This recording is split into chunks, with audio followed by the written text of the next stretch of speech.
everyone.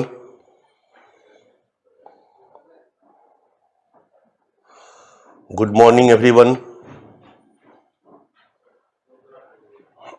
Good morning. मेरी आवाज आ रही है बच्चा लोग? Good morning. गरिमा, अरशद, आरिस पटेल, रेखा कुमारी, फिरोज खान, श्रुति कुमारी,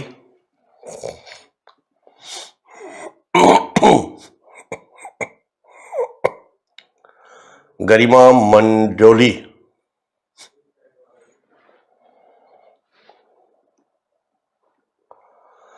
कविता छत्रपति. Good morning.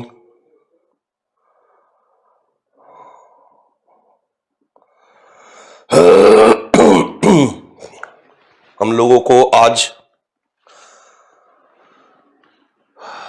श्रम विभाजन के सिद्धांत की आलोचना पढ़नी है. दुर्खीम का श्रम विभाजन का सिद्धांत हम लोग पढ़ रहे थे. डिवीजन ऑफ लेबर के बारे में दुर्खीम का विचार पृष्ठभूमि कर चुके थे, उद्देश्य कर चुके थे. श्रम विभाजन के बारे में दुर्खीम का विचार कर चुके थे. श्रम विभाजन का व्यापक संदर्भ में परिभाषा, समाजशास्त्रीय संदर्भ में परिभाषा, समाजशास्त्रीय अर्थ, सामाजिक विभेदीकरण की प्रक्रिया के रूप में श्रम विभाजन की परिभाषा. श्रम विभाजन का कारण समाज, जनसंख्या के नैतिक घनत्व, भौतिक घनत्व में वृद्धि, जनसंख्या के नैतिक घनत्व में वृद्धि. तीसरा था श्रम विभाजन का प्रकार. प्रमुख प्रकार था पारस्परिक निर्भरता पर आधारित, सामाजिक एकता को सुदृढ़ करता है, साविवी एकता के रूप में सामाजिक एकता को बढ़ाता है. श्रम विभाजन के अन्य प्रकार. श्रम विभाजन का प्रकार type of division of labour, normal division of labour और पैथोलॉजिकल डिवीजन ऑफ लेबर. और पैथोलॉजिकल डिवीजन ऑफ लेबर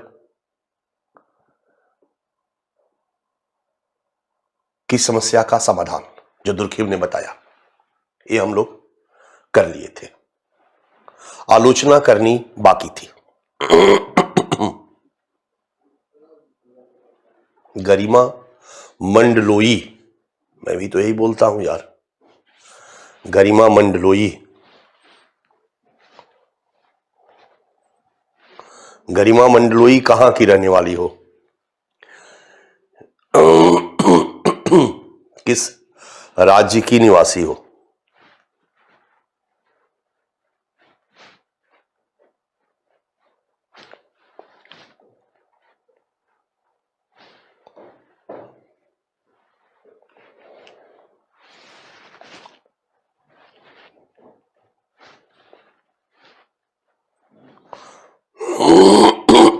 सोचो क्या क्या आलोचना हो सकती है श्रम विभाजन के बारे में दुर्खीम के विचार की.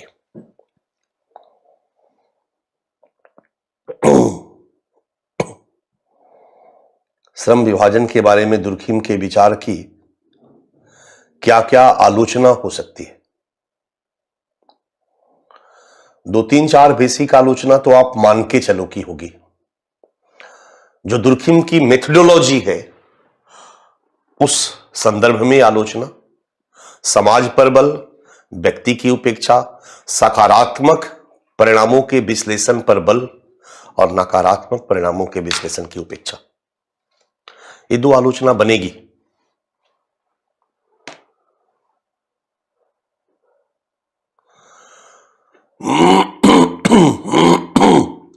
स्कॉलरशिप स्टूडेंट 2019 पीटी टेस्ट से नहीं जुड़ सकते हैं क्या? लिंक नहीं मिला है. लिंक मिला होगा बच्चा, क्योंकि हमारे पीटी टेस्ट से स्कॉलरशिप के बच्चे 100% जुड़ सकते हैं, 100% फ्री पर जुड़ सकते हैं. जो भी हमारे यहाँ स्कॉलरशिप के आप बच्चे हो, योगेंद्र कुमार, आपके लिए 1 रुपया फीस कहीं भी नहीं देना है. मैंने कई बार बोला है और आप इस बात को दिमाग में गांठ बांध लो. आपके लिए दीक्षांत में चलने वाला प्रत्येक कोर्स फ्री है, चाहे वो कुछ भी हो, चाहे वो टेस्ट सीरीज हो, चाहे जो भी हो. ठीक है, तो मैं एक बार देख लेता हूं और मेरे ख्याल से आपके लिए है, मिला हुआ है सबको, ठीक है ना।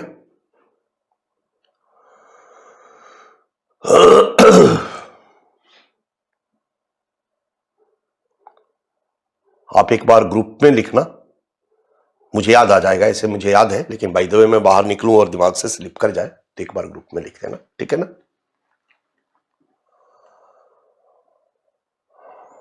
मेरी आवाज आ रही है आपको? दो आलोचनाएं तो ऐसे ही बनी, उसकी प्रत्यक्षवादी पद्धति के संदर्भ में या अध्ययन की पद्धति के संदर्भ में आलोचनाएं बनती है। हालांकि वो हर जगह हम यूज नहीं करेंगे, जहां जहां साफ साफ दिखाई देगा वहां वहां यूज करेंगे। तो यहां पर भी कहीं ना कहीं ये सारी आलोचनाएं आपकी बनेगी। जब दुर्खिम हुआ था तो दुर्खिम के समय में दो धारणाएं प्रचलन में थी। याद रखो, मैक्स वेबर को कहीं कहीं हम लोगों ने आलोचना में रखा है, प्रॉपर अप्रोच के संदर्भ में रखा है।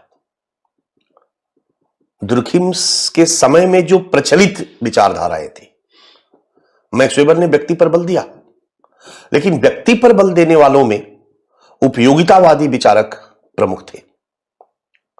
उपयोगितावादियों में भी दो तरह का उपयोगितावाद है, एक उपयोगितावादी व्यक्तिवाद है, एक उपयोगितावादी समष्टिवाद है। तो जो उपयोगितावादी व्यक्तिवाद है, मैं ज्यादा गहराई में नहीं ले जाना चाहता हूं आपको। उपयोगितावादी व्यक्तिवाद कहता था कि प्रत्येक व्यक्ति अपने हितों को पूरा करने के लिए सभी चीजों को बनाता है।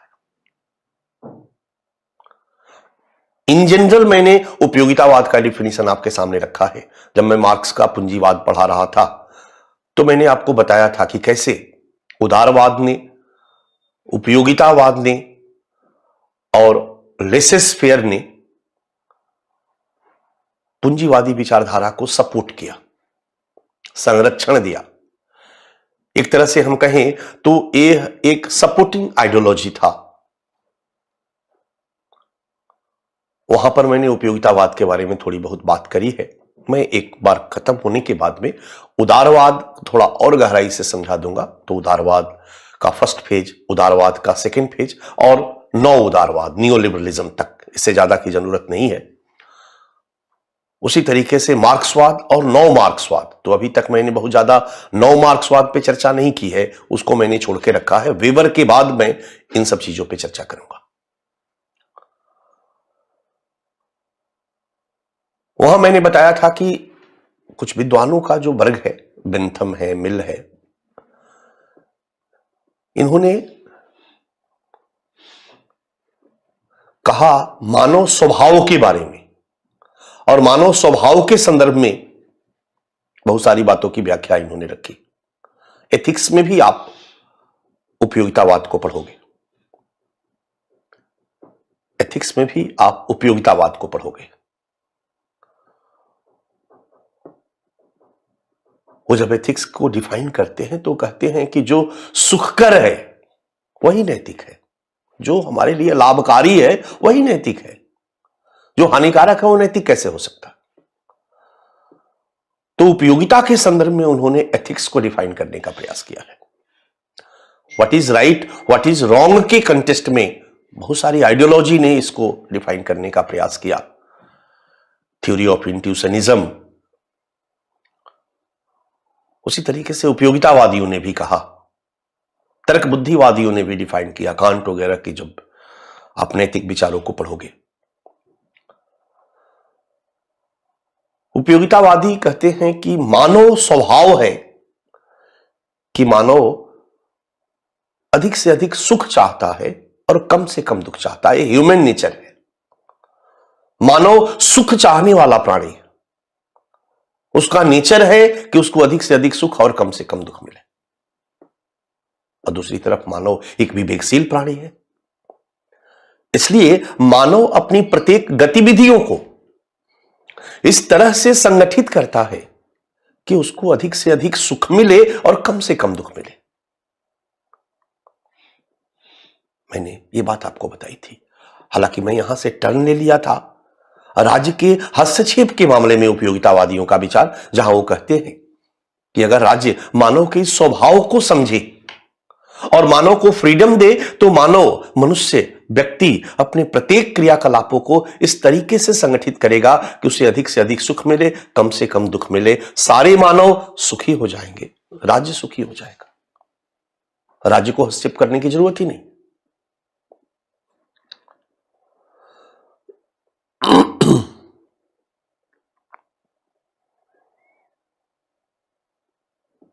श्रम विभाजन के बारे में उपयोगितावादियों का कहना है, या कहो कि उपयोगितावादी व्यक्तिवादियों का कहना है, उपयोगितावादी भी कहोगे तो चलेगा, कि श्रम विभाजन की घटना को, अब भाई उपयोगितावाद है कि हर चीज को मनुष्य अपने हितों को केंद्र में रख करके उत्पन्न करता। आदर्शवादियों ने व्यक्ति पर बल दिया, व्यक्ति की चेतना पर बल दिया। आदर्शवादियों ने कहा, हम भौतिकवाद और आदर्शवाद आपको बता चुके, जगत के मूल में आइडिया है, जगत आइडिया की अभिव्यक्ति है। इन्हीं के कुछ जो विद्वान थे उन्होंने कहा कि हर चीज को व्यक्ति बनाता है। समाज और व्यक्ति के मध्य संबंधों के संदर्भ में इनका व्यक्ति पर बल था, व्यक्ति ने बनाया है। क्यों? व्यक्ति एक चेतनशील प्राणी है, वो सोचता है तब करता है, इसलिए व्यक्ति ने सोचा और किया। ये यहीं तक सीमित है आदर्शवादी। उपयोगितावादी व्यक्तिवाद एक स्टेप आगे जाता है, बट वो व्यक्ति को ही प्रमुख मानता है। वो कहता है कि हर चीज को व्यक्ति बनाता है और व्यक्ति अपने हितों को ध्यान में रख करके बनाता है, अपने सुख को ध्यान में रख करके बनाता है। व्यक्ति सुख चाहने वाला प्राणी है, व्यक्ति लाभ चाहने वाला प्राणी है। व्यक्ति अपने प्रत्येक क्रियाकलापों को इसीलिए करता है कि उसको अधिक अधिक सुख और अधिक से अधिक लाभ मिले।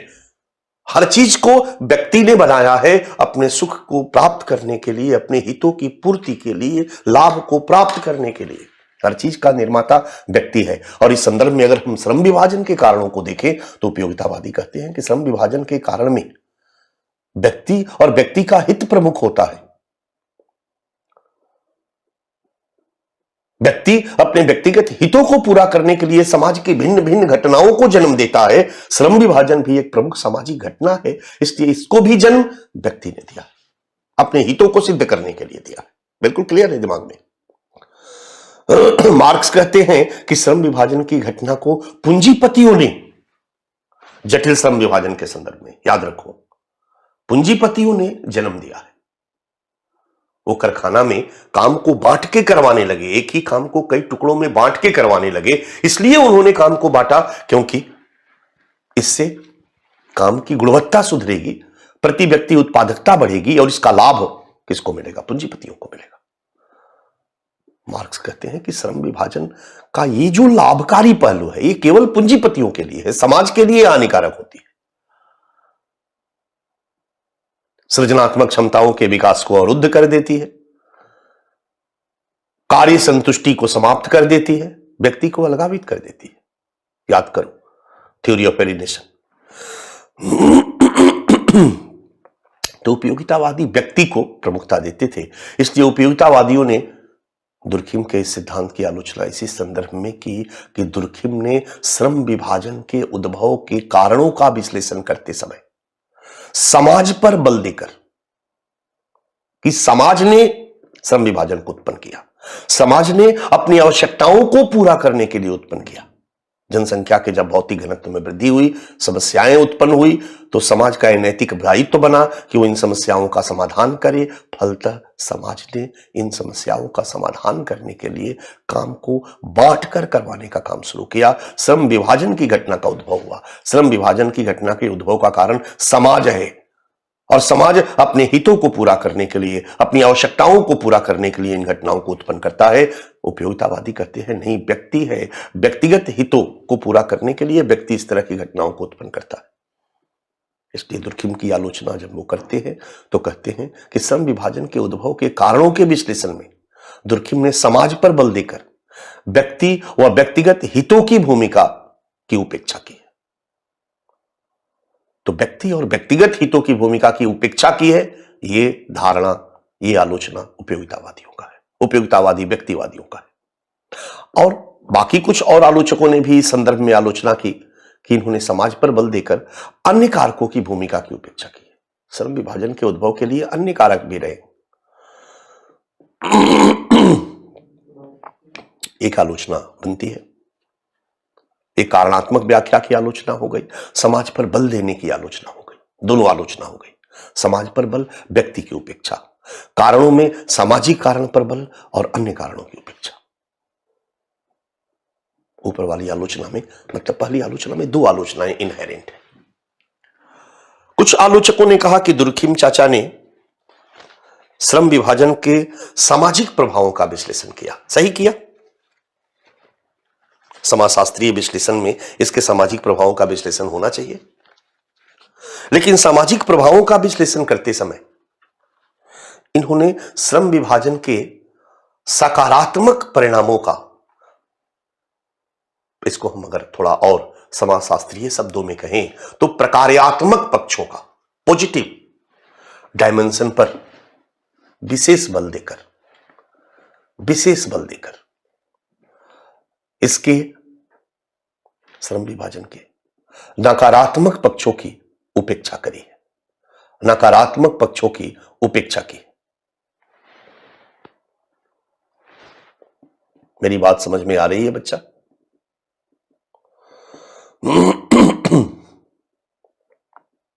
नकारात्मक पक्षों की उपेक्षा की है। अब यहां ध्यान देना, नकारात्मक पक्षों की उपेक्षा की है शब्द का इस्तेमाल हमें करना है, क्योंकि दुर्खिम ने ऐसा नहीं है कि अपने विश्लेषण में नकारात्मक पक्षों को 100% इग्नोर कर दिया है। उन्होंने श्रम विभाजन के टाइप की चर्चा करते समय नॉर्मल डिवीजन ऑफ लेबर और पैथोलॉजिकल डिवीजन ऑफ लेबर की चर्चा करके कहीं ना कहीं अपने विश्लेषण में श्रम विभाजन के कुछ नकारात्मक पहलुओं को भी शामिल किया है। तो आलोचना क्या बनेगी? आलोचना बनेगी कि इन्होंने प्रकार्यात्मक पक्षों पर विशेष बल दिया है और नकारात्मक पक्षों के विश्लेषण पर उतना ध्यान नहीं दिया, इग्नोर किया है, हल्का फुल्का ध्यान दिया है। तो एक आलोचना हम लोग इसके सामाजिक प्रभावों के संदर्भ में श्रम विभाजन के प्रकार्यात्मक विश्लेषण की आलोचना के क्रम में हम लोग दे सकते हैं। मेरी बात समझ में आ रही है? तो आपके स्क्रीन पर आप देख सकते हो, आपके सामने है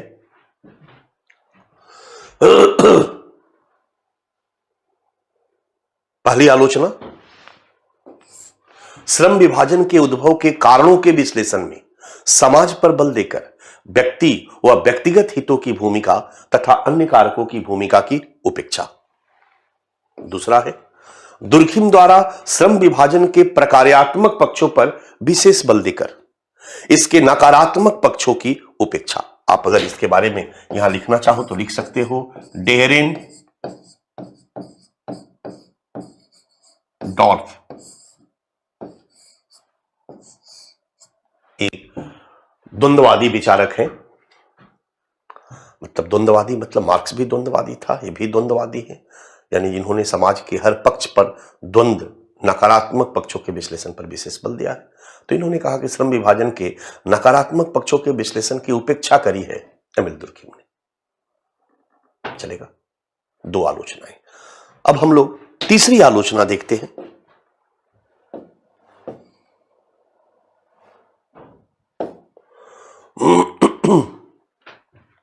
अब यहीं पर मार्क्सवादियों की आलोचना हम कर सकते हैं, निगेटिव वाले पहलू पर ही।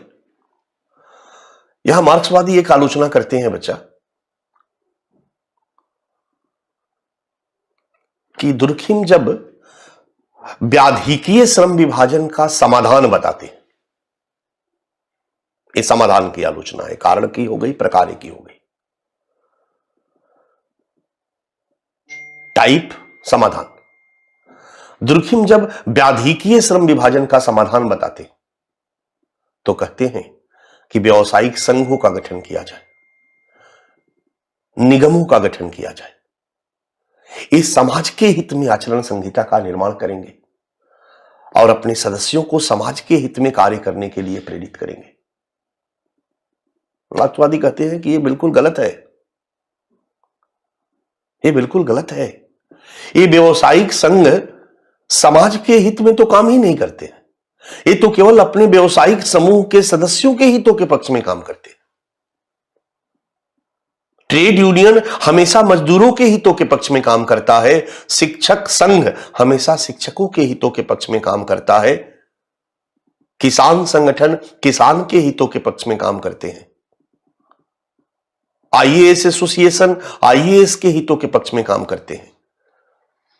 आज भारत में एसोचैम, फिक्की, ये सब बड़े बड़े औद्योगिक संगठनों का एसोसिएशन है, बड़े बड़े व्यापारियों का, पूंजीपतियों का एसोसिएशन है।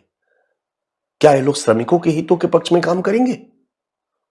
ये तो हमेशा अपने हितों के पक्ष में काम करते हैं, अपने हितों के पक्ष में सरकार पर दबाव बनाते हैं। क्योंकि इनके पास पूंजी नाम की चीज होती है, इसलिए नौकरशाही का प्रयोग, सरकार के विभिन्न कानून का प्रयोग, सरकार पर दबाव बना करके अपने हितों के पक्ष में कानून का निर्माण करके अपने हितों को सिद्ध करने का प्रयास करते हैं। ये पूंजीपति इन सभी चीजों को श्रमिकों के शोषण में यूज करते हैं। मार्क्स का तो अप्रोच यही था। तो इस अप्रोच को थोड़ा और बड़ा किया जाए तो कहते हैं कि प्रत्येक व्यवसायिक संघ हमेशा अपने सदस्यों के हितों के पक्ष में काम करते हैं और समाज के हितों की उपेक्षा करते हैं। और दुर्खिम कहते हैं कि भाई पैथोलॉजिकल डिवीजन ऑफ लेबर की समस्या का समाधान है कि संघों का निर्माण किया जाए। ये संघ नैतिक संहिता का निर्माण करेंगे, आचार संहिता का निर्माण करेंगे और ये आचार संहिता या नैतिक संहिता समाज के हितों के पक्ष में होगा। इससे शोषण को रोका जा सकता है। फिक्की और एसोचैम अपने व्यवसायियों के, व्यापारियों के बड़े बड़े और पूंजीपतियों के लिए क्या आचरण संहिता है उसका निर्धारण करेंगे और फिर ये बड़े बड़े व्यापारी, बड़े बड़े पूंजीपति, बड़े बड़े उद्योगपति समाज के हितों में काम करेंगे, शोषण नहीं करेंगे। इससे शोषण रुक जाएगा। पैथोलॉजिकल डिवीजन ऑफ लेबर में एनोमिक डिवीजन ऑफ लेबर के टाइप के रूप में उन्होंने बताया है ना जी, विसंगति मूलक श्रम विभाजन, जहां श्रमिक अपना काम तो करता है लेकिन पूंजीपति अपना काम नहीं करता है, उसका शोषण कर लेता है। अगर पूंजीपतियों का संगठन हो, श्रमिकों का संगठन हो, तो ये सभी अपने अपने सदस्यों के लिए समाज के हितों के पक्ष में आचरण संहिता का निर्माण करेंगे। नहीं, ये कभी नहीं करेंगे, ऐसा मार्क्सवादियों का मानना था। इसलिए एक आलोचना उनके समाधान के संदर्भ में दी जा सकती है, स्क्रीन पर है। मार्क्सवादियों का, ध्यान से देखो बच्चा, मार्क्सवादियों का आरोप है कि दुर्खिम का व्यवसायिक संघ या निगम के गठन और इनके द्वारा समाज के हित में आचरण संहिता का निर्माण और कार्य का विस्तार संबंधी विचार व्यवहारिक नहीं है, व्यवहारिक नहीं है, व्यवहारिक नहीं है। क्योंकि व्यवहार में ये संघ सदैव अपने सदस्यों के हितों के पक्ष में कार्य करते हैं, न कि समाज के हितों के पक्ष में। तो ये 3 आलोचनाएं हो गई बच्चा। चौथी आलोचनाएं दुर्खिम की मेथोडोलॉजी पे है, पद्धति शास्त्र पे है। दुर्खिम की मेथोडोलॉजी पे है, दुर्खिम का पद्धति शास्त्र पे है। समाजशास्त्र की अध्ययन पद्धति के बारे में बताते समय, समाजशास्त्र की अध्ययन की पद्धति के बारे में बताते समय दुर्खिम ने कहा है कि सामाजिक तथ्य के कारणों को समाज में ढूंढना चाहिए। सामाजिक तथ्य के कारणों को समाज में ढूंढना चाहिए।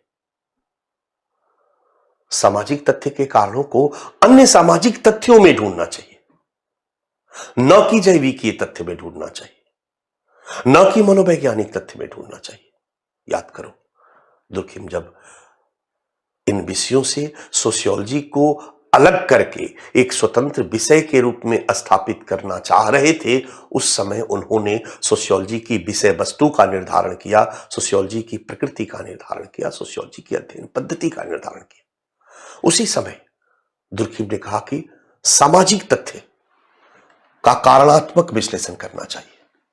सोशियोलॉजी सामाजिक तथ्यों के कारणों की व्याख्या करेगा और कारणों की व्याख्या सामाजिक तथ्य के संदर्भ में करेगा, समाज में करेगा। और कोई भी सामाजिक तथ्य या घटना समाज पर क्या प्रभाव उत्पन्न करती है उसको देखेगा। इस तरह से दुर्खिम ने समाजशास्त्रीय परिप्रेक्ष्य को विकसित किया।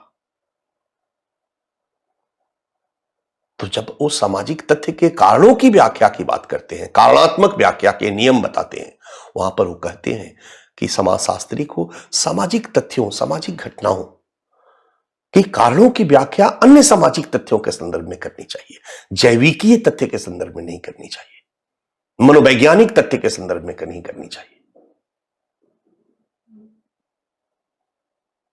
सामाजिक तथ्य सामाजिक होता है, जिसमें बाह्यता, बाध्यता, सामान्यता, स्वतंत्रता की विशेषता पाई जाती है, और उसके कारणों को सामाजिक तथ्य में ही ढूंढा जाना चाहिए। फिर क्या है? आलोचकों ने इसकी आलोचना शुरू की। रेमंड एरो एक समाजशास्त्री हैं, उन्होंने दुर्खिम के इस मेथोडोलॉजी की आलोचना में कहते हैं, आप चाहो तो यहां ब्रैकेट में लिख सकते हो, रेमंड एरो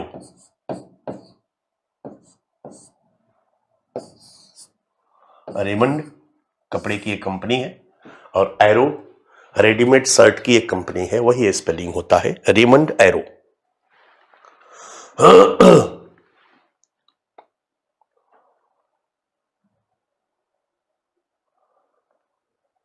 रेमंड एरो कहते हैं कि दुर्खिम ने एक तरफ अपने पद्धति शास्त्र में बोलते हैं कि सामाजिक तथ्य के कारणों को अन्य सामाजिक तथ्यों के संदर्भ में ढूंढना चाहिए, और दूसरी तरफ दुर्खिम श्रम विभाजन का कारणों की जब व्याख्या करते हैं तो जनसंख्या वृद्धि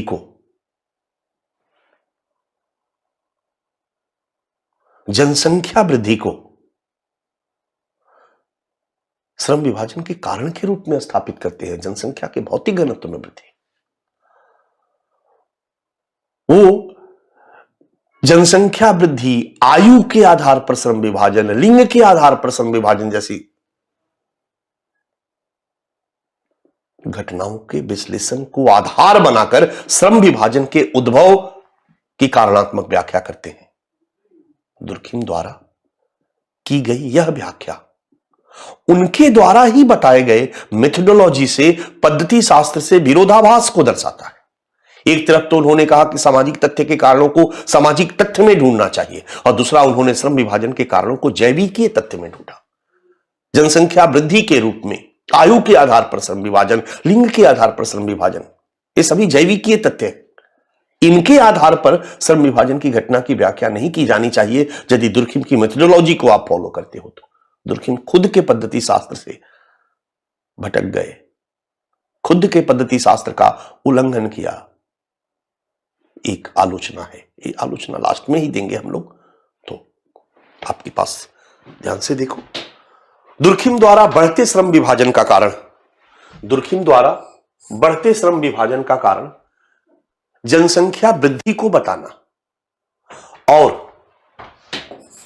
प्रारंभिक श्रम विभाजन को आयु व लिंग के आधार पर व्याख्यायित करना दुर्खिम के स्वयं के पद्धति शास्त्र से विरोधाभास को दर्शाता है। क्योंकि जनसंख्या वृद्धि, आयु या लिंग जैविकीय तथ्य है, न कि सामाजिक तथ्य, न कि सामाजिक तथ्य। हमारे पास 4 आलोचनाएं हो गई। 4 आलोचना के बाद 5वीं आलोचना आपके सामने है। दुर्खिम द्वारा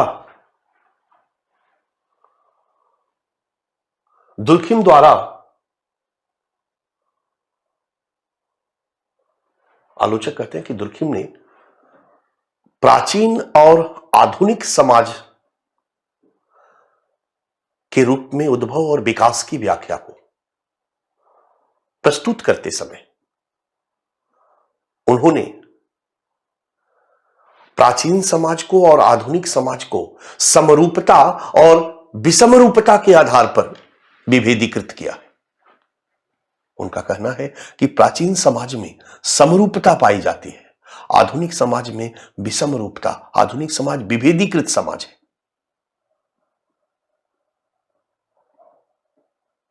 फलतः आदिम समाज में सदस्य यंत्रवत तरीके से काम करते थे।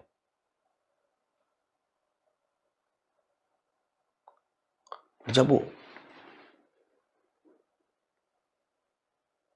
ऐसा करते हैं तो आलोचक कहते हैं कि एक तो प्राचीन और आधुनिक समाज के मध्य जो अंतर है, ये केवल समरूपता और विभेदीकरण के आधार पर नहीं किया जाना चाहिए, और बहुत सारी चीजें होती।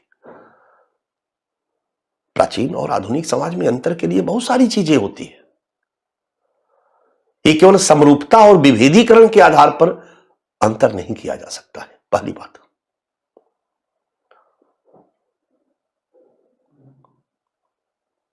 दूसरी बात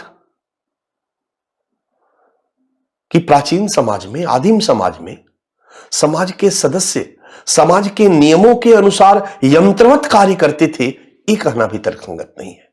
ऐसा कह करके दुर्खिम व्यक्ति को स्टीरियोटाइप बना देते हैं। व्यक्ति मशीन के पुर्जे की तरह है।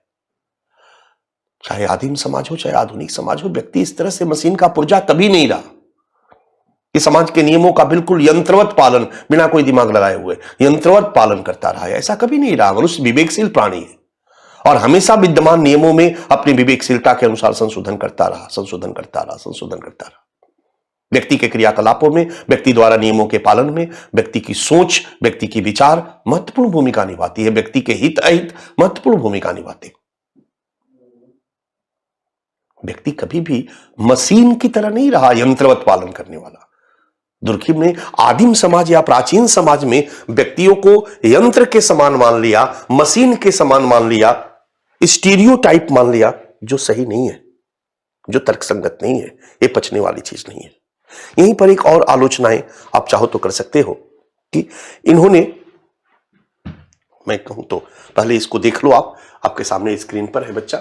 दुर्खिम द्वारा प्राचीन समाज एवं आधुनिक समाज के मध्य के अंतर को समरूपता एवं विभेदीकरण के आधार पर प्रस्तुत करना और आदिम समाज के सदस्यों द्वारा यंत्रवत तरीके से कार्य करने का विचार तर्कसंगत नहीं है। ध्यान से देखो, ये बीरस्टीड की आलोचना है। चाहो तो आप इसको भी लिख सकते हो।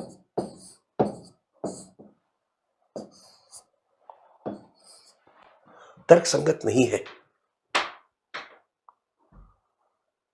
दुर्खिम द्वारा प्राचीन समाज एवं आधुनिक समाज के मध्य अंतर को समरूपता व विभेदीकरण के आधार पर प्रस्तुत करना और आदिम समाज के सदस्यों द्वारा यंत्रवत तरीके से कार्य करने का विचार तर्कसंगत नहीं है। एक तो प्राचीन समाज में और आधुनिक समाज के मध्य अंतर को केवल समरूपता और विभेदीकरण के आधार पर प्रस्तुत करना तर्कसंगत नहीं है, और दूसरा आदिम समाज के सदस्यों द्वारा यंत्रवत तरीके से कार्य करने का विचार भी तर्कसंगत नहीं है। ऐसा कभी नहीं रहा। यहीं पर एक आलोचना हम चाहे तो और बढ़ा सकते हैं बच्चा। 6 नंबर आलोचना क्या लिखे हम लिख सकते हैं, दुर्खिम ने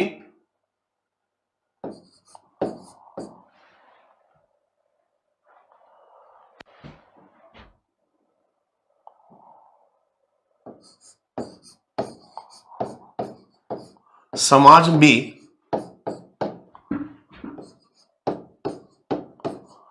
बढ़ते हुए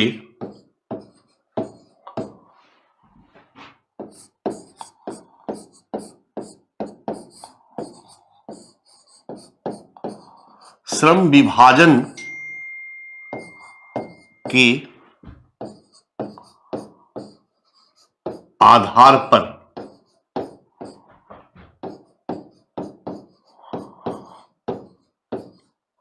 सामाजिक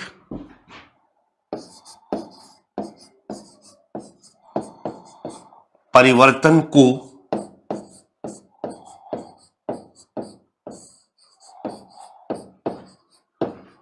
समझाने का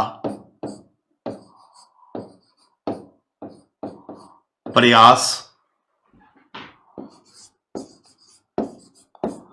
किया है और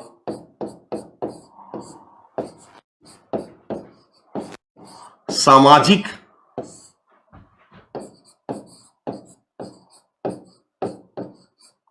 परिवर्तन के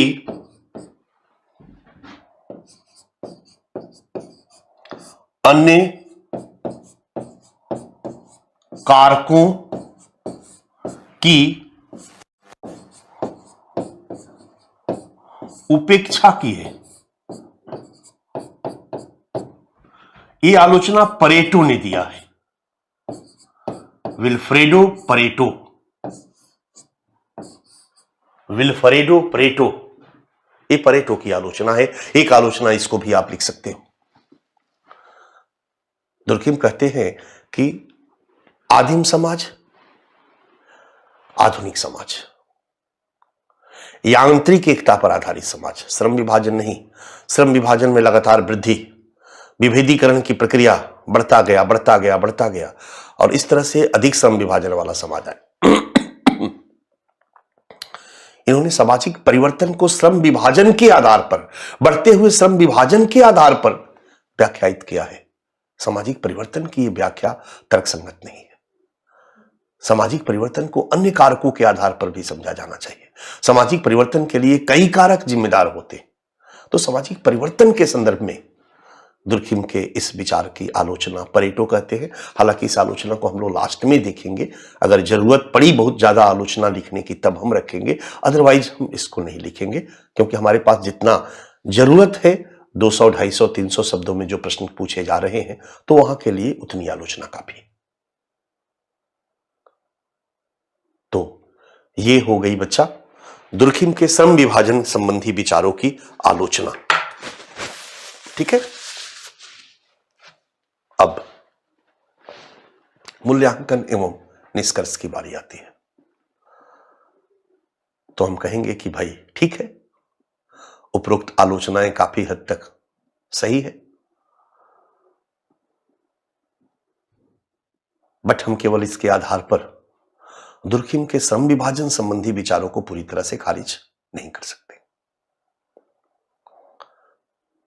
श्रम विभाजन के बारे में जो दुर्खिम का विचार है वो कई संदर्भों में आज भी महत्वपूर्ण है। सबसे पहले तो श्रम विभाजन के सामाजिक आयामों को दुर्खिम ने प्रस्तुत किया। दुर्खिम के समय में एडम स्मिथ श्रम विभाजन को केवल आर्थिक संदर्भ में देख रहे थे। दुर्खिम ने श्रम विभाजन को एक व्यापक अर्थ प्रदान किया, एक सामाजिक घटना के रूप में प्रस्तुत किया, इसके समाजशास्त्रीय पक्ष को रखा। यह दुर्खिम का एक बहुत बड़ा योगदान है।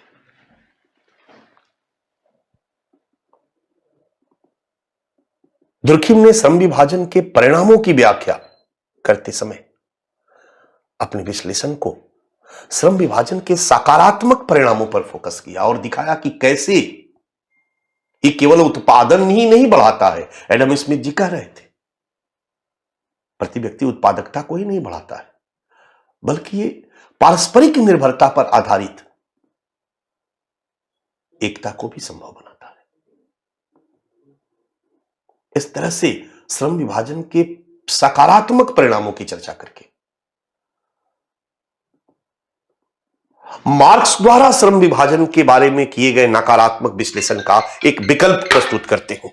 मार्क्स द्वारा किए गए नकारात्मक विश्लेषण का ये एक विकल्प प्रस्तुत करते हैं। मार्क्स ने श्रम विभाजन के सामाजिक आयामों को दिखाया, लेकिन केवल नकारात्मक परिणामों को दिखाया। दुर्खिम ने समाज पे इसके क्या सकारात्मक प्रभाव है इसको दिखाया, और इसी को नहीं दिखाया बल्कि एक प्रकार से एक आशावादी विचार प्रस्तुत किया है। जिस तरह से मार्क्स श्रम विभाजन को नेगेटिव देख रहे थे और उनके लिए इस श्रम विभाजन से उत्पन्न समस्याओं का केवल एक ही उपाय था, साम्यवादी क्रांति। जहां कोई श्रम विभाजन नहीं होगा, व्यक्ति अपनी रुचि के अनुसार काम करने के लिए स्वतंत्र होगा। सुबह में भेड़ चराएगा, दोपहर में मछली मारेगा, शाम को कारपेंटरी का काम करेगा और रात में डिनर करते समय आलोचक के रूप में काम करेगा। इसके लिए उसे किसी कार्य में विशेषीकृत होने की जरूरत नहीं है। उसे कारपेंटर या गणेरिया या मछुआरा कहलाने की जरूरत नहीं है, वो स्वतंत्र होगा। मतलब दुर्खिम के अनुसार आदर्श समाज जो आएगा, कमिंग साम्यवाद, वहां श्रम विभाजन की घटना नहीं रहेगी। दुर्खिम का यह विचार बड़ा ही अव्यवहारिक है। वहां याद करो, हम लोगों ने मैक्स वेबर के हवाले से आलोचना की कि जहां पर भी जटिल औद्योगिक अर्थव्यवस्था होगी, औद्योगिक समाज होगा, वहां श्रम विभाजन तो पाया ही जाएगा। श्रम विभाजन रहेगा कैसे नहीं? ये कैसे पॉसिबल है कि डॉक्टर इंजीनियर का भी काम करे? अब आज के उस समय के संदर्भ में दुर्खिम ने, मार्क्स ने कह दिया कि सुबह में मछली मारेगा, दोपहर में कारपेंट। चलो भाई, एक व्यक्ति जो मछली मारता है वो कारपेंट्री का काम कर सकता है, और जो कारपेंट्री का काम करता है, मछली मारता है, वो चलो भाई शाम को भेड़ भी चरा सकता है, कोई दिक्कत नहीं है, और रात में कुछ मुद्दों पर डिस्कशन भी कर सकता है। बट आज के समाज के संदर्भ में अगर हम देखते हैं तो एक व्यक्ति जो डॉक्टरी का काम करता है, सुबह में डॉक्टरी का काम करेगा, दोपहर में कंप्यूटर इंजीनियर के रूप में काम करेगा, शाम को एक पुलिस ऑफिसर बनेगा और रात में यूनिवर्सिटी में बच्चों को पढ़ाएगा, यह संभव नहीं है। श्रम विभाजन तो रहेगा ही रहेगा। तो मार्क्स ने श्रम विभाजन के नकारात्मक परिणामों को दिखाया, इसमें कोई शक नहीं है। श्रम विभाजन से विशेषीकरण होता है, काम बोरिंग हो जाता है, काम बोरिंग हो जाता है, सृजनात्मक क्षमताओं का विकास अवरुद्ध होता है। नो डाउट श्रम विभाजन के नकारात्मक पहलू मार्क्स के विचारों में प्रासंगिक है, और वहां पर हम लोगों ने देखा था कि मार्क्स ने के बाद इस नकारात्मक पहलुओं पर काफी काम हुआ, और पोस्ट इंडस्ट्रियल सोसाइटी में, उत्तर औद्योगिक समाज में श्रम विभाजन के नकारात्मक पहलुओं को दूर करने का प्रयास किया गया। श्रम विभाजन, जटिल श्रम विभाजन की जगह टीम वर्क पर बल दिया गया, मल्टी स्किलिंग पर बल दिया गया। एक बात हम लोगों ने चर्चा कर चुके, इसलिए दुर्खिम ने श्रम विभाजन के उन नकारात्मक पहलुओं को अपने विश्लेषण में स्थान दिया। यह बात अलग है कि दुर्खिम ने कहा कि डिवीजन ऑफ लेबर की घटना समाज द्वारा उत्पन्न की गई है, और यह अपने आप में निगेटिव नहीं होती है। यह निगेटिव तब होती है, निगेटिव परिणाम तब उत्पन्न करती है जब इसको प्रॉपर तरीके से लागू नहीं किया जाता है, जब इसको फोर्स डिवीजन ऑफ लेबर के रूप में लागू किया जाए, जब इसको विसंगति मूलक डिवीजन ऑफ लेबर के रूप में विद्यमान हो, वहां पर डिवीजन ऑफ लेबर समाज के लिए हानिकारक होगा। ध्यान दो। तो दुर्खिम ने नकारात्मक प्रभावों को स्वीकार किया, लेकिन दुर्खिम ने इसके नकारात्मक परिणामों का सॉल्यूशन भी प्रस्तुत किया, और दुर्खिम का सॉल्यूशन मार्क्स की तरह नहीं था। हिंसक क्रांति ही इसका एकमात्र समाधान है। दुर्खिम का समाधान व्यवहारिक समाधान था, व्यवहारिक समाधान था, और वो आगे हुआ भी। साम्यवाद नहीं आया, हिंसक क्रांति करके साम्यवाद भले नहीं आया, लेकिन व्यवसायिक संगठनों का विकास हुआ, ट्रेड यूनियन का जमकर विकास हुआ। दुनिया के हर सरकार ने इस तरह के संगठनों और संघों और निगमों के विकास पर बल दिया और दे रही है। दुनिया की हर सरकार ने तकनीकी शिक्षा के विकास द्वारा रोजगार को सृजित करने का प्रयास कर रही है, बेरोजगारी के उन्मूलन का प्रयास कर रही है। दुर्खिम का यह एक सोशियोलॉजी के लिए बहुत बड़ा कंट्रीब्यूशन है। दुर्खिम के इसी कंट्रीब्यूशन के बेस पर एक व्यावसायिक समाजशास्त्र, ऑक्युपेशनल सोशियोलॉजी का डेवलपमेंट हुआ। दुर्खिम के इसी सॉल्यूशन को बेस बनाकर के बाद के समाज वैज्ञानिकों ने काम किया। एल्टन मेयो ने काम किया, एवरेट हग्स ने काम किया, हेराल्ड विलिंस्की ने काम किया। ये तीनों नाम प्रमुख हैं जिन्होंने दुर्खिम के श्रम विभाजन को आधार बना करके श्रम विभाजन के बारे में, या फिर उसके जो समाधान है उसके संदर्भ में एक व्यवहारिक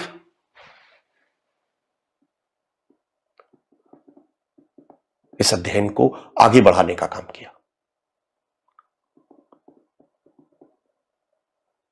तो निश्चित रूप से कुछ कमी है, लेकिन इन कमियों के बावजूद दुर्खिम का यह सिद्धांत सोशियोलॉजी के लिए कई संदर्भों में महत्वपूर्ण है, और बाद के विद्वानों ने इसको स्वीकार किया है और इसको और आगे बढ़ाने का काम किया है। तो हम लोग मूल्यांकन और निष्कर्ष में इन्हीं बातों पे फोकस करके, क्योंकि इतना है बच्चा कि तुम्हारा जो 250-300 शब्दों में जो आंसर है, इससे ज्यादा की जरूरत नहीं। और हमारा जो फ्रेम है, हमारा जो क्लास का जो नोट्स कह सकते हो, इसको स्ट्रक्चर को आप जो अपना नोट्स में डाल रहे हो और बना रहे हो, आपके हर तरह की परीक्षाओं को पास करने के लिए ये पर्याप्त है। अगर और ज्यादा कुछ पढ़ना है तो प्रिंटेड नोट्स आपको दिया हुआ है, और प्रिंटेड नोट्स कुछ नहीं है, पुस्तकों का संकलन होता है। मैं जन्म से पेट से किताब लिखते हुए थोड़ी पैदा लिया। मैं अपने छात्रों के काम को आसान करने के लिए जो 2-3-4 पुस्तकें हैं उनको कंपाइल करके एक नोट्स तैयार कर दिया। इसमें कुछ हार्लुम्बस की चीजें डाल दी, इग्नू की चीजें डाल दी, इग्नू को बेस बनाया, और इग्नू में जो नहीं है और जो हार्लुम्बस में है वो हार्लुम्बस को वहां डाल दिया।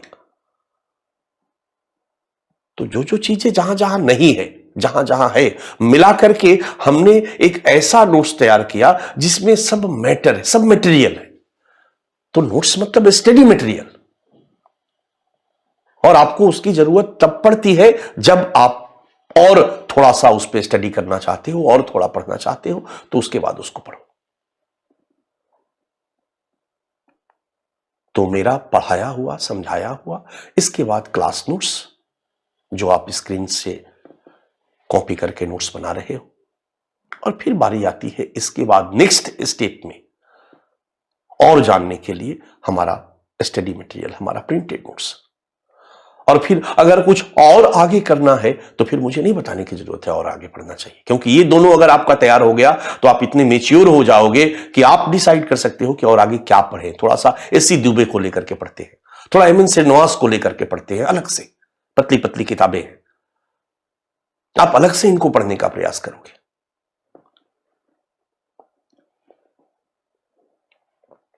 अभी उसकी जरूरत नहीं है, ठीक है।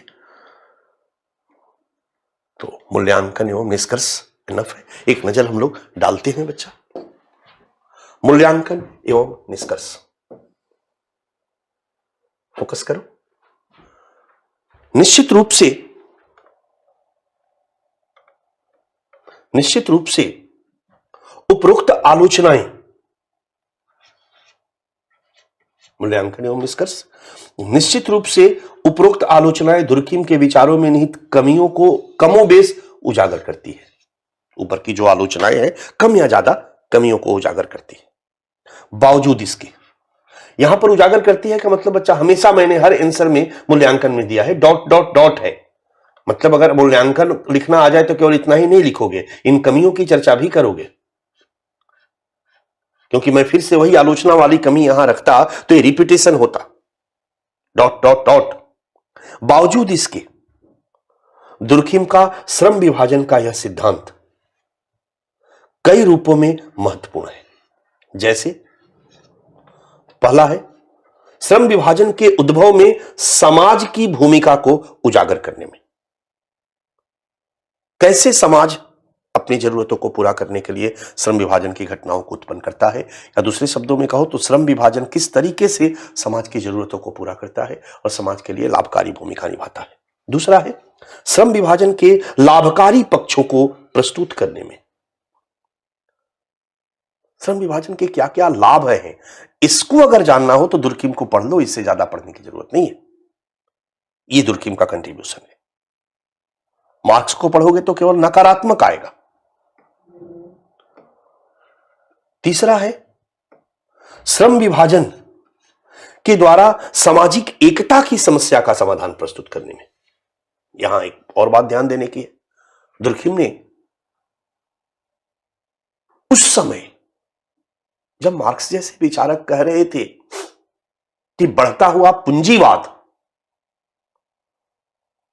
साम्यवादी क्रांति को जन्म देगा, जैसे जैसे कैपिटलिज्म का विकास होगा, पूंजी का संकेंद्रण होगा, सर्वहाराकरण होगा, वर्ग ध्रुवीकरण होगा, वर्ग चेतना का विकास होगा, और वर्ग चेतना के विकास के साथ साम्यवादी क्रांति होगी, सब कुछ बदल जाएगा। एक बृहद हिंसा होगी समाज में और समाज में कंप्लीट चेंज आएगा।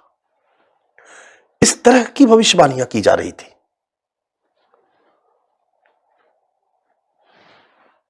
उस समय समाज कई तरह की समस्याओं से जूझ रहा था, सामाजिक एकता की समस्या उत्पन्न हो गई थी। दुर्खिम ने वैसे समाज में श्रम विभाजन जैसी घटना के बारे में, धर्म जैसी घटना के बारे में एक आशावादी विचार प्रस्तुत किया। उन्होंने दिखाया कि कैसे यही धर्म सामाजिक एकता को स्थापित करेगा। याद करो धर्म का के बारे में दुर्खिम का विचार, दुर्खिम ने स्थापित किया कि यही बढ़ता हुआ श्रम विभाजन, दुनिया वालों, आपको चिंता करने की कोई जरूरत नहीं है, आपको चिंता करने की कोई जरूरत नहीं है। श्रम विभाजन और इस विशेषीकरण की घटना ने निश्चित रूप से व्यक्तिवादिता को बढ़ा करके सामूहिकता को कमजोर किया है और सामाजिक एकता की समस्या को उत्पन्न किया है। आई एग्री, लेकिन यही श्रम विभाजन जो कि शुरुआत में व्यक्तिवादिता को बढ़ाता है, सामूहिकता को कमजोर करता है। यही श्रम विभाजन एक नए प्रकार की सामाजिक एकता को स्थापित करेगा। यह सामाजिक एकता पारस्परिक निर्भरता पर आधारित होगी।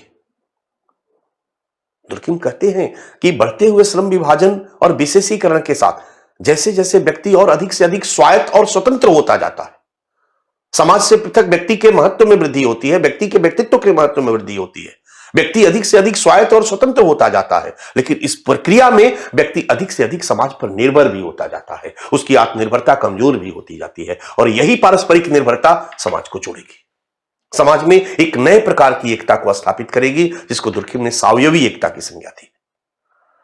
इस तरीके से दुर्खिम ने श्रम विभाजन के अपने विश्लेषण में उस समय जब यूरोप में सामाजिक एकता की समस्या उत्पन्न हो गई थी, एक व्यवहारिक समाधान प्रस्तुत करता है। ठीक है, तो आपका एक तीसरा महत्व, चौथा महत्व है बच्चा, समाज में विद्यमान श्रम विभाजन के नकारात्मक, समाज में विद्यमान श्रम विभाजन के नकारात्मक और व्याधिकीय पक्षों की पहचान करने और उनका व्यवहारिक समाधान प्रस्तुत करने में भी दुर्खिम का यह विचार समाजशास्त्र के लिए महत्वपूर्ण है। पांचवां, व्यक्ति और समाज के मध्य संबंधों को स्पष्ट करने में भी, चूंकि प्रारंभ से ही व्यक्ति और समाज के मध्य संबंधों के बारे में एक बहस चल रही थी, दुर्खिम ने अपने इस श्रम विभाजन की व्याख्या में इस प्रश्न का भी उत्तर देने का प्रयास किया कि व्यक्ति बड़ा या समाज। ये बात अलग है कि यहां समाज पर अधिक बल देकर व्यक्ति से समाज को अधिक महत्वपूर्ण बता करके, केंद्रीय बता करके दुर्खिम ने व्यक्ति की भूमिका की उपेक्षा की है, लेकिन इस बहस में उन्होंने भी संबंधों को स्पष्ट किया है। लास्ट, समाजशास्त्र को एक स्वतंत्र विषय के रूप में स्थापित करने में, ये भी हम लोग लास्ट में चाहे तो दे सकते हैं, ये जरूरी नहीं है बच्चा देना, लेकिन लास्ट में है, क्योंकि कहीं ना कहीं इस श्रम विभाजन के विश्लेषण के माध्यम से धर्म की समाजशास्त्रीय व्याख्या, दुर्खिम ने धर्म की समाजशास्त्रीय व्याख्या की और प्रत्यक्षवादी पद्धति से व्याख्या की, श्रम विभाजन की धर्म समाजशास्त्रीय व्याख्या की, प्रत्यक्षवादी पद्धति से व्याख्या की, आत्महत्या की समाजशास्त्रीय व्याख्या और प्रत्यक्षवादी पद्धति से व्याख्या। तो प्रत्यक्षवादी पद्धति से समाजशास्त्रीय विश्लेषण, यही दो ऐसे पक्ष थे जो सोशियोलॉजी को अन्य विषयों से पृथक करते हैं और एक स्वतंत्र विषय के रूप में, स्वतंत्र विज्ञान के रूप में स्थापित करते हैं। तो दुर्खिम ने कहीं ना कहीं अपने इन अध्ययनों के माध्यम से दुनिया को यह बताया कि भाई सामाजिक घटनाओं का अध्ययन कैसे किया जाना चाहिए। सोशियोलॉजी साइकोलॉजी नहीं है, सोशियोलॉजी अन्य सामाजिक विज्ञान नहीं है, सोशियोलॉजी अलग है। ये जैविकीय तथ्य नहीं, मनोवैज्ञानिक तथ्य नहीं, सामाजिक तथ्यों पर आधारित होता है।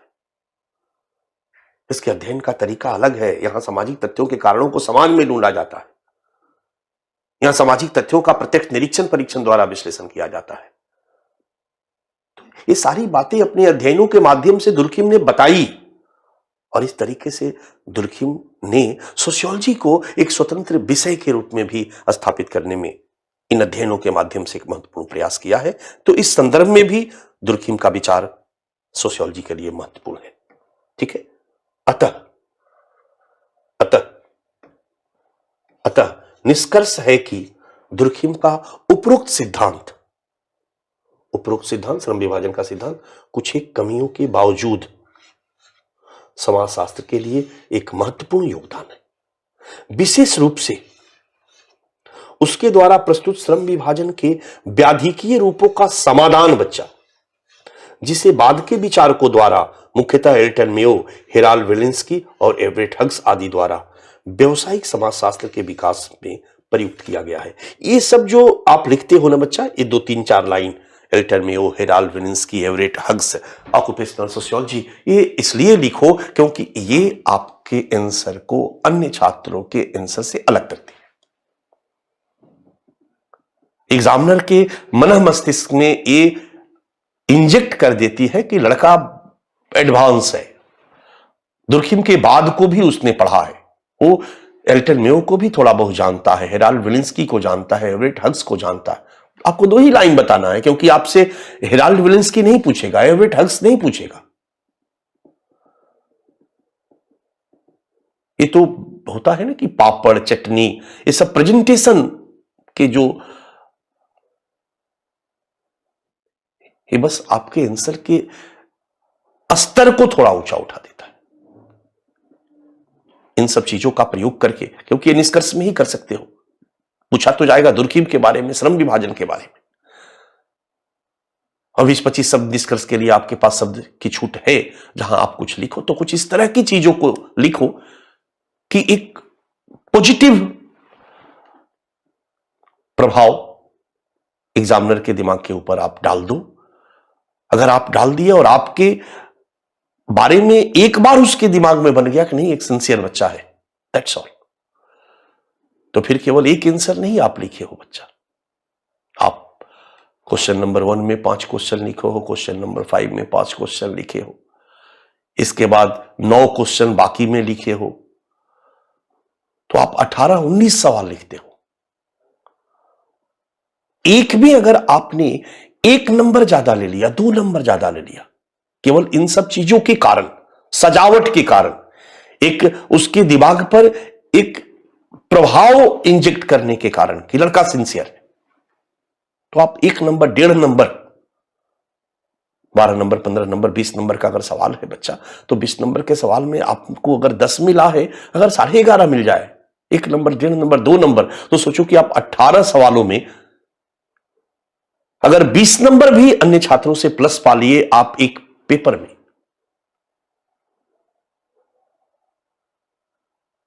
तो 20 नंबर बहुत होता है। 250 में आप कितना पाओगे? 125, 130, 40, 50,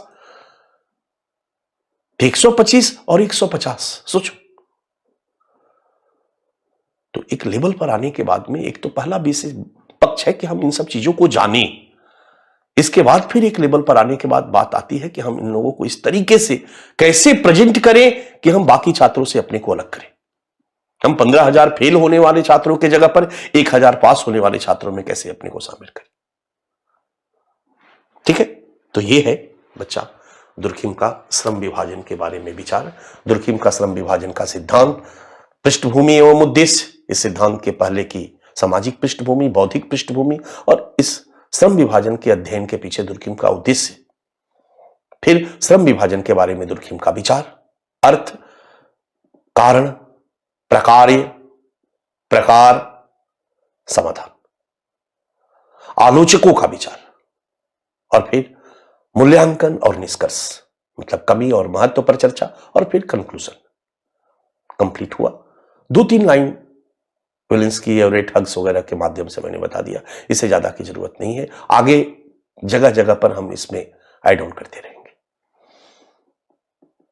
अब बारी आती है हमारी संभावित प्रश्न की, लेकिन संभावित प्रश्न और पूछे गए प्रश्न के पहले हम लोग एक टॉपिक और करेंगे, श्रम विभाजन पर मार्क्स के विचारों की तुलना दुर्खिम के साथ। यह सवाल पूछा गया है, ध्यान रखिएगा। कुछ कुछ जगहों पर जैसे पूंजीवाद पर मार्क्स और वेबर के विचारों की तुलना बन सकती है, मेथोडोलॉजी पे दुर्खिम और वेबर के विचारों की तुलना बन सकती है, समाजशास्त्रीय अध्ययन के पद्धति शास्त्र के बारे में दुर्खिम और मैक्स वेबर के विचारों की तुलना कीजिए। तो कुछ ऐसी जगह है जहां एक दूसरे के संदर्भ में तुलना बनती है। अलगाव और एनोमी पे दुर्खिम और मार्क्स के विचारों की तुलना बन जाती है, पूछा गया है, यूपीएससी ने पूछा है, अभी मेथोडोलॉजी पे नहीं पूछा है। तो जहां जहां बन सकती है तुलना, वहां वहां अगर पहले से ही हम तैयार कर लेते हैं तो हमें एग्जामिनेशन हॉल में एक्सरसाइज करने की जरूरत नहीं पड़ेगी। मार्क्स के बारे में आप पढ़ चुके हो, दुर्खिम के बारे में पढ़ चुके हो आप, पर श्रम विभाजन पर दोनों के विचारों की तुलना आपको एग्जामिनेशन हॉल में करना है तो आपको सोचना पड़ेगा, सोचना पड़ेगा।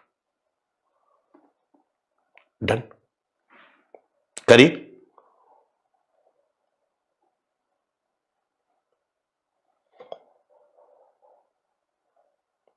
श्रम विभाजन पर बहुत आसान है मार्क्स का विचार, श्रम विभाजन पर दुर्खिम का विचार।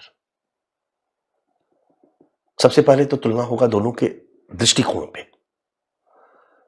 तो मार्क्स का दृष्टिकोण द्वंद्ववादी है और दुर्खिम का दृष्टिकोण प्रकारवादी है। तो निश्चित रूप से दुर्खिम श्रम विभाजन के सकारात्मक प्रभावों की चर्चा करेगा और मार्क्स नकारात्मक की चर्चा करेगा। अप्रोच में अंतर। तुलना जब हम करते हैं हमेशा ध्यान रखना 3 प्रश्न पूछा जाता है, समानता, अंतर और तुलना। तुलना व्यापक शब्द है। तुलना में समानता और अंतर दोनों आता है बच्चा, ध्यान दो।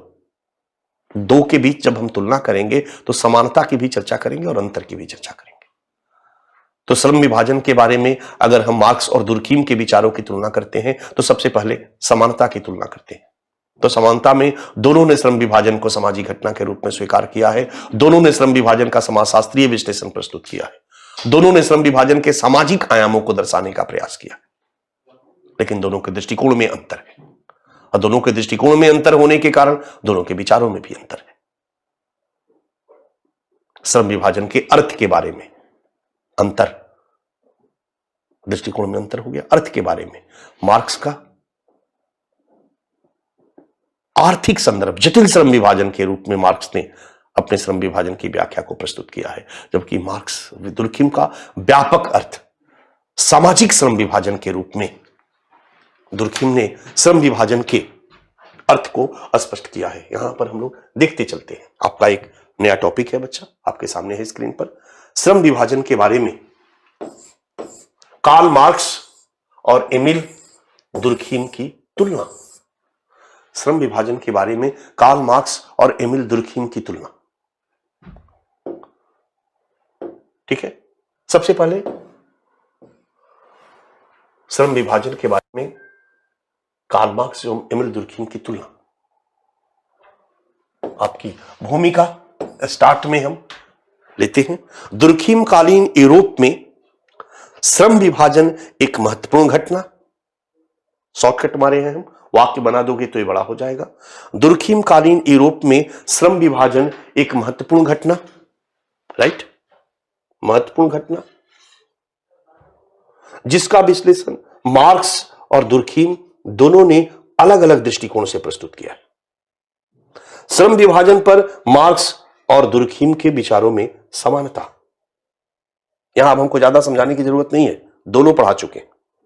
पहला समानता, श्रम विभाजन के अध्ययन में दोनों का दृष्टिकोण समाजशास्त्रीय, यानी दोनों ने श्रम विभाजन के, दोनों द्वारा श्रम विभाजन के सामाजिक आयामों का विश्लेषण प्रस्तुत किया गया।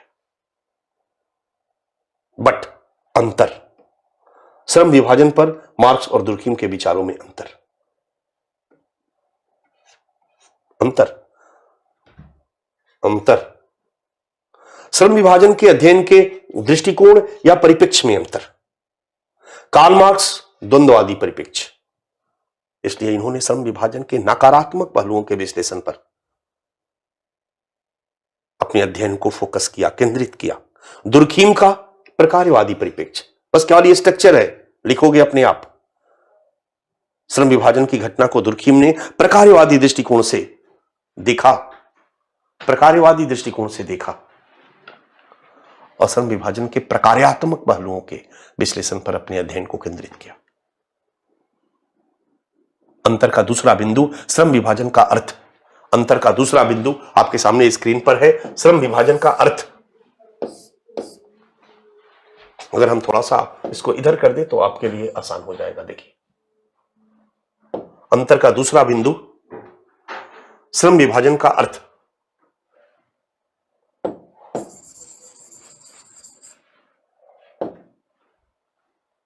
द्वंद्ववादी परिप्रेक्ष्य, प्रकारवादी परिप्रेक्ष्य। अर्थ, कार्ल मार्क्स जटिल श्रम विभाजन के रूप में, दिख रहा, कार्ल मार्क्स जटिल श्रम विभाजन के रूप में।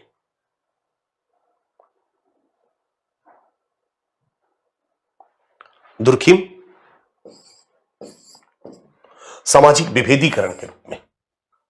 दोनों ने श्रम विभाजन की घटना का जो अर्थ दिया, कार्ल मार्क्स जटिल श्रम विभाजन के रूप में इसको प्रस्तुत करते हैं, जबकि दुर्खिम सामाजिक विभेदीकरण की प्रक्रिया के रूप में व्यापक अर्थों में इसको प्रस्तुत करते हैं। अर्थ दिमाग में है तो दोनों में आप अर्थ के संदर्भ में अंतर चाहो तो लंबा लिख सकते हो। इसके बाद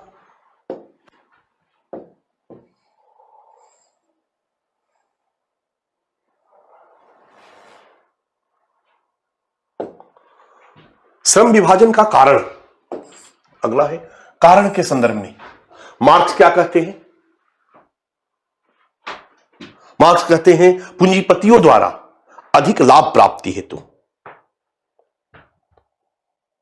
श्रम विभाजन का उद्भव पूंजीवादी अर्थव्यवस्था में पूंजीपतियों द्वारा किया गया है।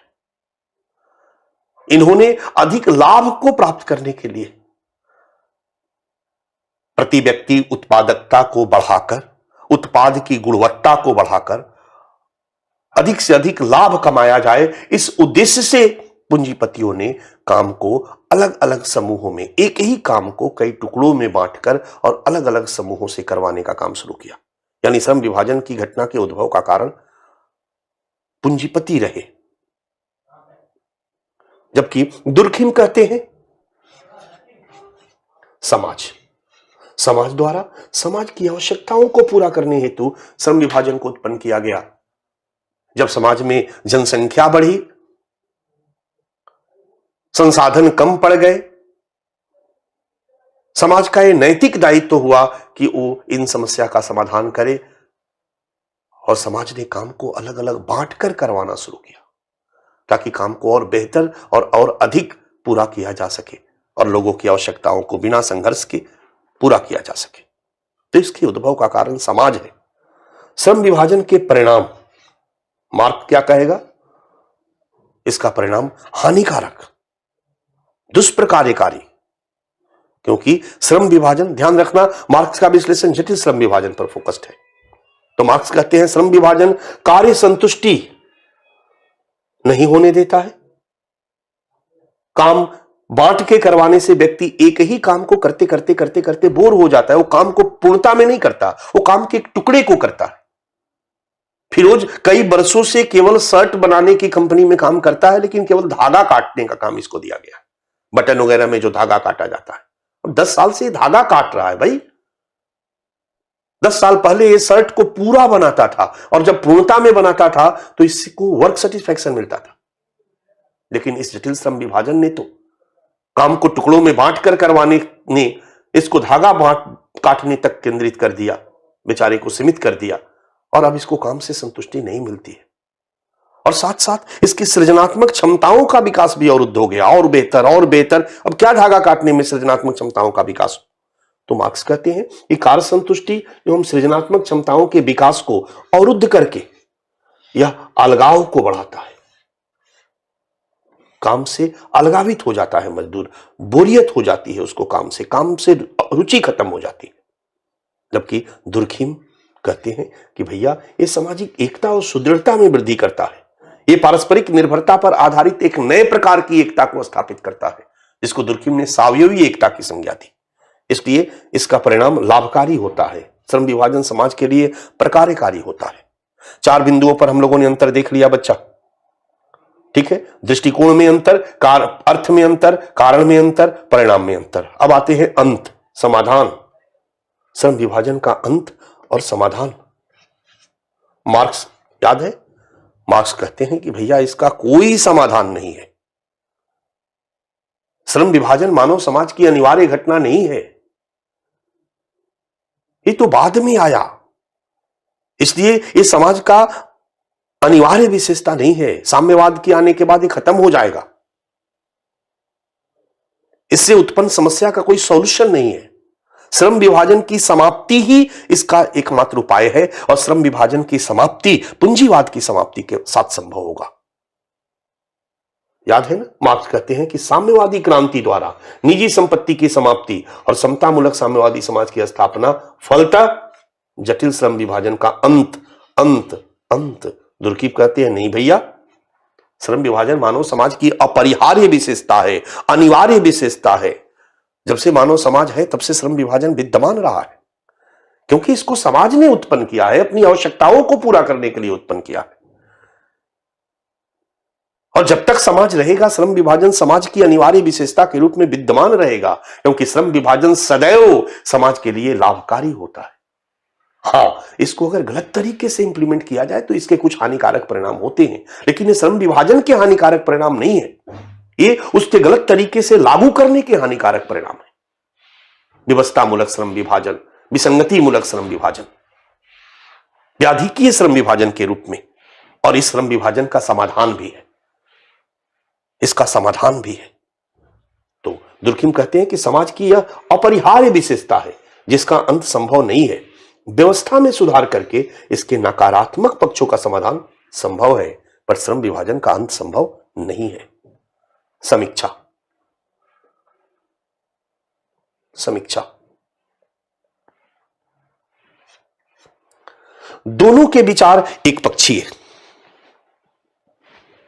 दोनों के विचार एक पक्षीय है, दोनों के विचार एक पक्षीय है। एक केवल नकारात्मक प्रभावों को दर्शाता है तो दूसरा केवल सकारात्मक। अरे भैया, श्रम विभाजन के पॉजिटिव नेगेटिव दोनों प्रभाव होते हैं, और यदि कोई व्यक्ति श्रम विभाजन पर लिखे तो उसको लाभ हानि दोनों लिखना चाहिए, लेकिन दोनों ही विचारक एक पक्षीय विश्लेषण करते हैं, एक पॉजिटिव पर और एक नेगेटिव पर। इसलिए दोनों में से कोई अकेले श्रम विभाजन की घटना का समग्रता में विश्लेषण करने में अक्षम है।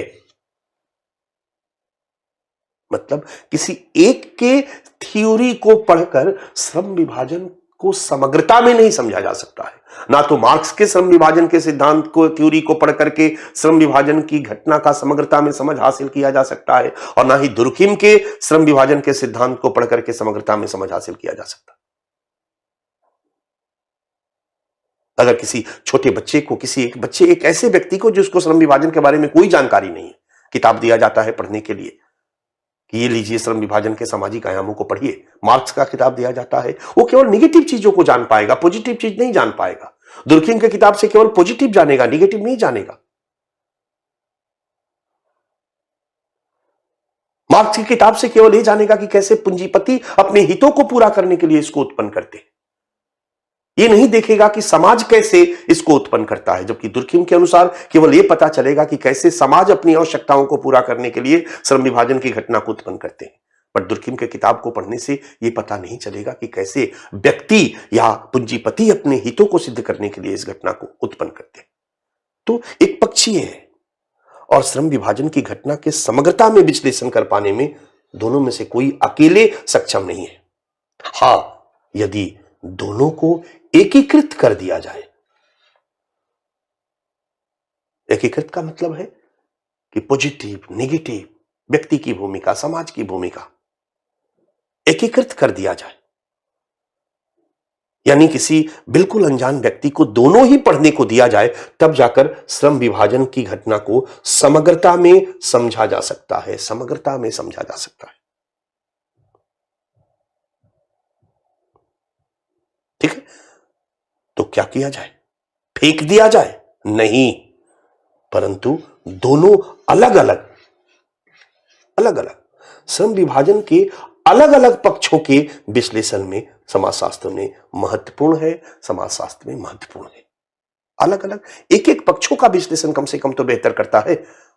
मार्क्सवादी व्याख्या कम से कम श्रम विभाजन के क्या नकारात्मक परिणाम है इसका बेहतर विश्लेषण प्रस्तुत करती है, और दुर्खिमियन प्रकार्यवादी व्याख्या श्रम विभाजन के क्या सकारात्मक पक्ष है इसका बेहतर विश्लेषण करती है। कैसे व्यक्ति या पूंजीपति अपने हितों को सिद्ध करने के लिए श्रम विभाजन की घटना को उत्पन्न करते हैं, यह बात समझाने में मार्क्स का सिद्धांत महत्वपूर्ण है, लेकिन कैसे समाज श्रम विभाजन की घटना को अपनी आवश्यकताओं को पूरा करने के लिए उत्पन्न करता है, यह बात समझाने के लिए दुर्खिम का सिद्धांत महत्वपूर्ण है। इसलिए अलग अलग अपने अपने पक्षों के विश्लेषण में दोनों ही महत्वपूर्ण है, दोनों ही महत्वपूर्ण है, दोनों ही महत्वपूर्ण है। ये हो गया बच्चा तुम्हारा श्रम विभाजन के बारे में विचार। डन। तो लगभग हम लोगों ने सारी बातें कर ली, दुर्खिम को पढ़ लिया। अब थोड़ा संभावित प्रश्न की तरफ ध्यान दे दो। तीन प्रश्न तो सीधे सीधे है। श्रम विभाजन के बारे में दुर्खिम के विचारों की व्याख्या कीजिए, मॉडल ए। यानी दुर्खिम ने क्या कहा बता दीजिए। आलोचनात्मक व्याख्या कीजिए, मॉडल बी। अब हमने एक ही सवाल में तीन तीन सवाल, क्योंकि तीन जगह लिखने से बेटर है कि एक ही में कर दे। मॉडल बी मतलब दुर्खिम ने क्या कहा और आलोचकों ने क्या कहा, ये दोनों बता दीजिए।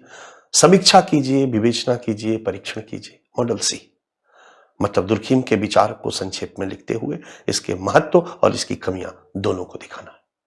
तो ये तीन सवाल, और फिर इसी के संदर्भ में और कुछ कुछ स्पेसिफिक सवाल हम संभावित प्रश्नों के संदर्भ में करते हैं।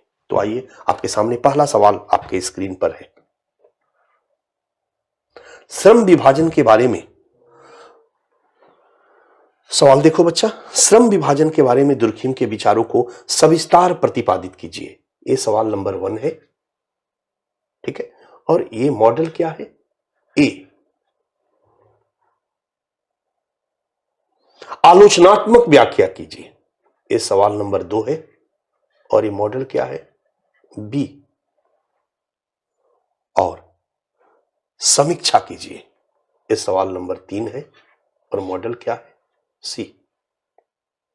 डन। दूसरा सवाल इन्वर्टेड कॉमा में है।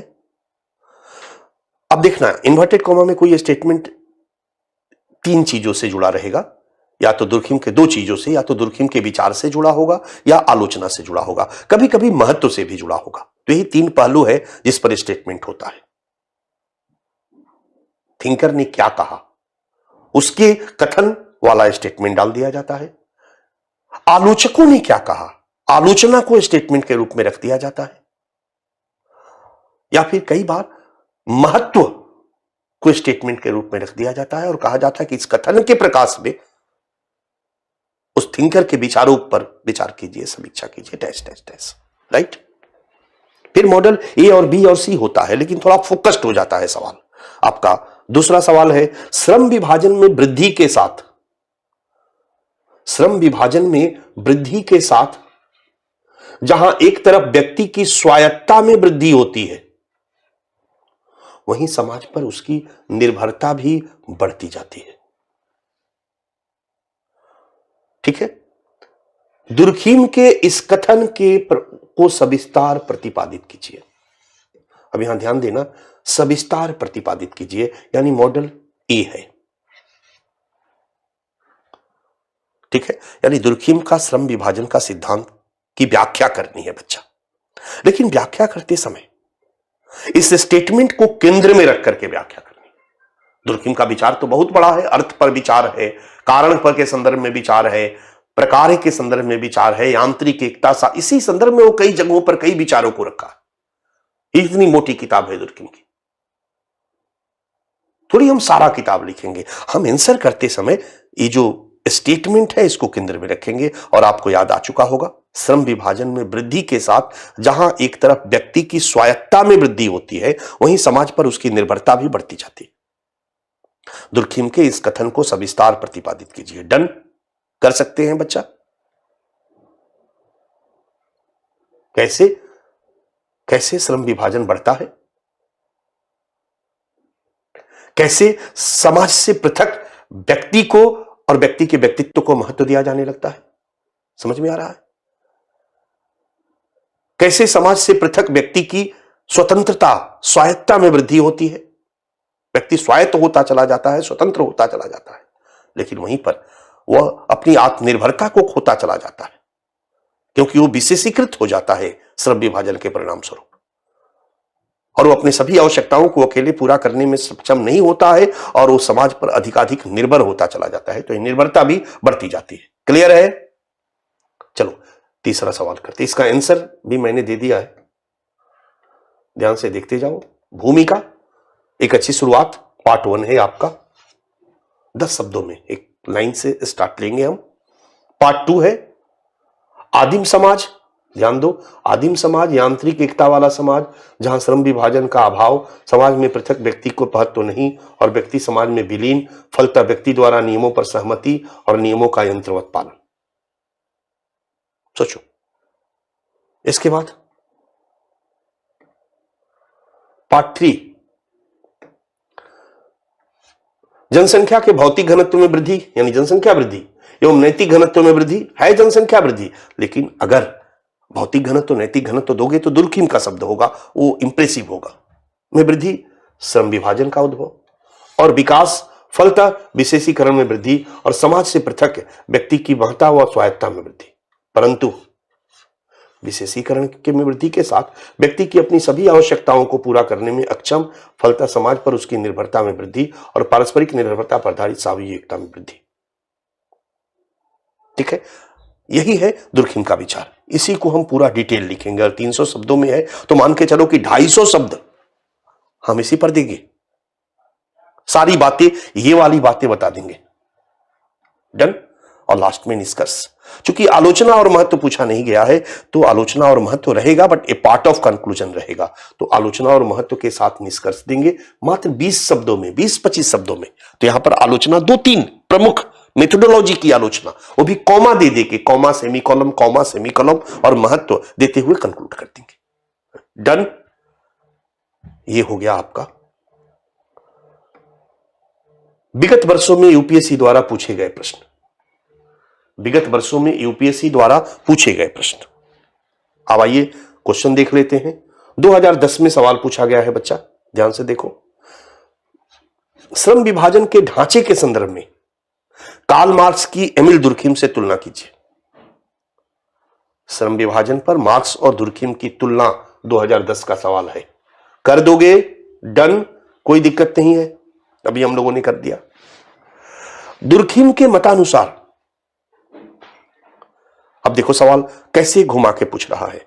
दुर्खिम के मतानुसार व्यक्ति और समाज के मध्य संबंध की क्या प्रकृति है?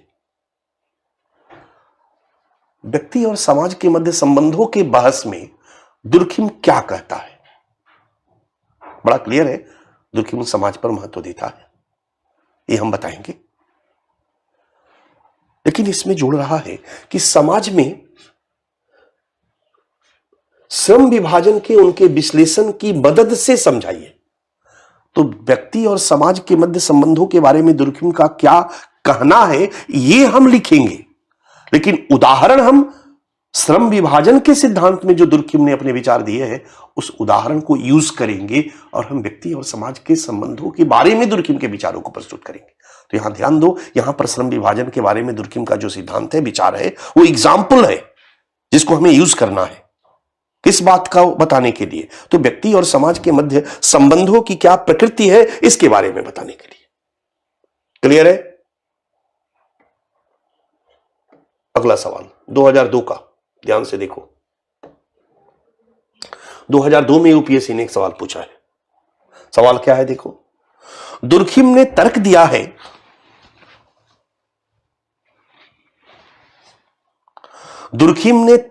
है कि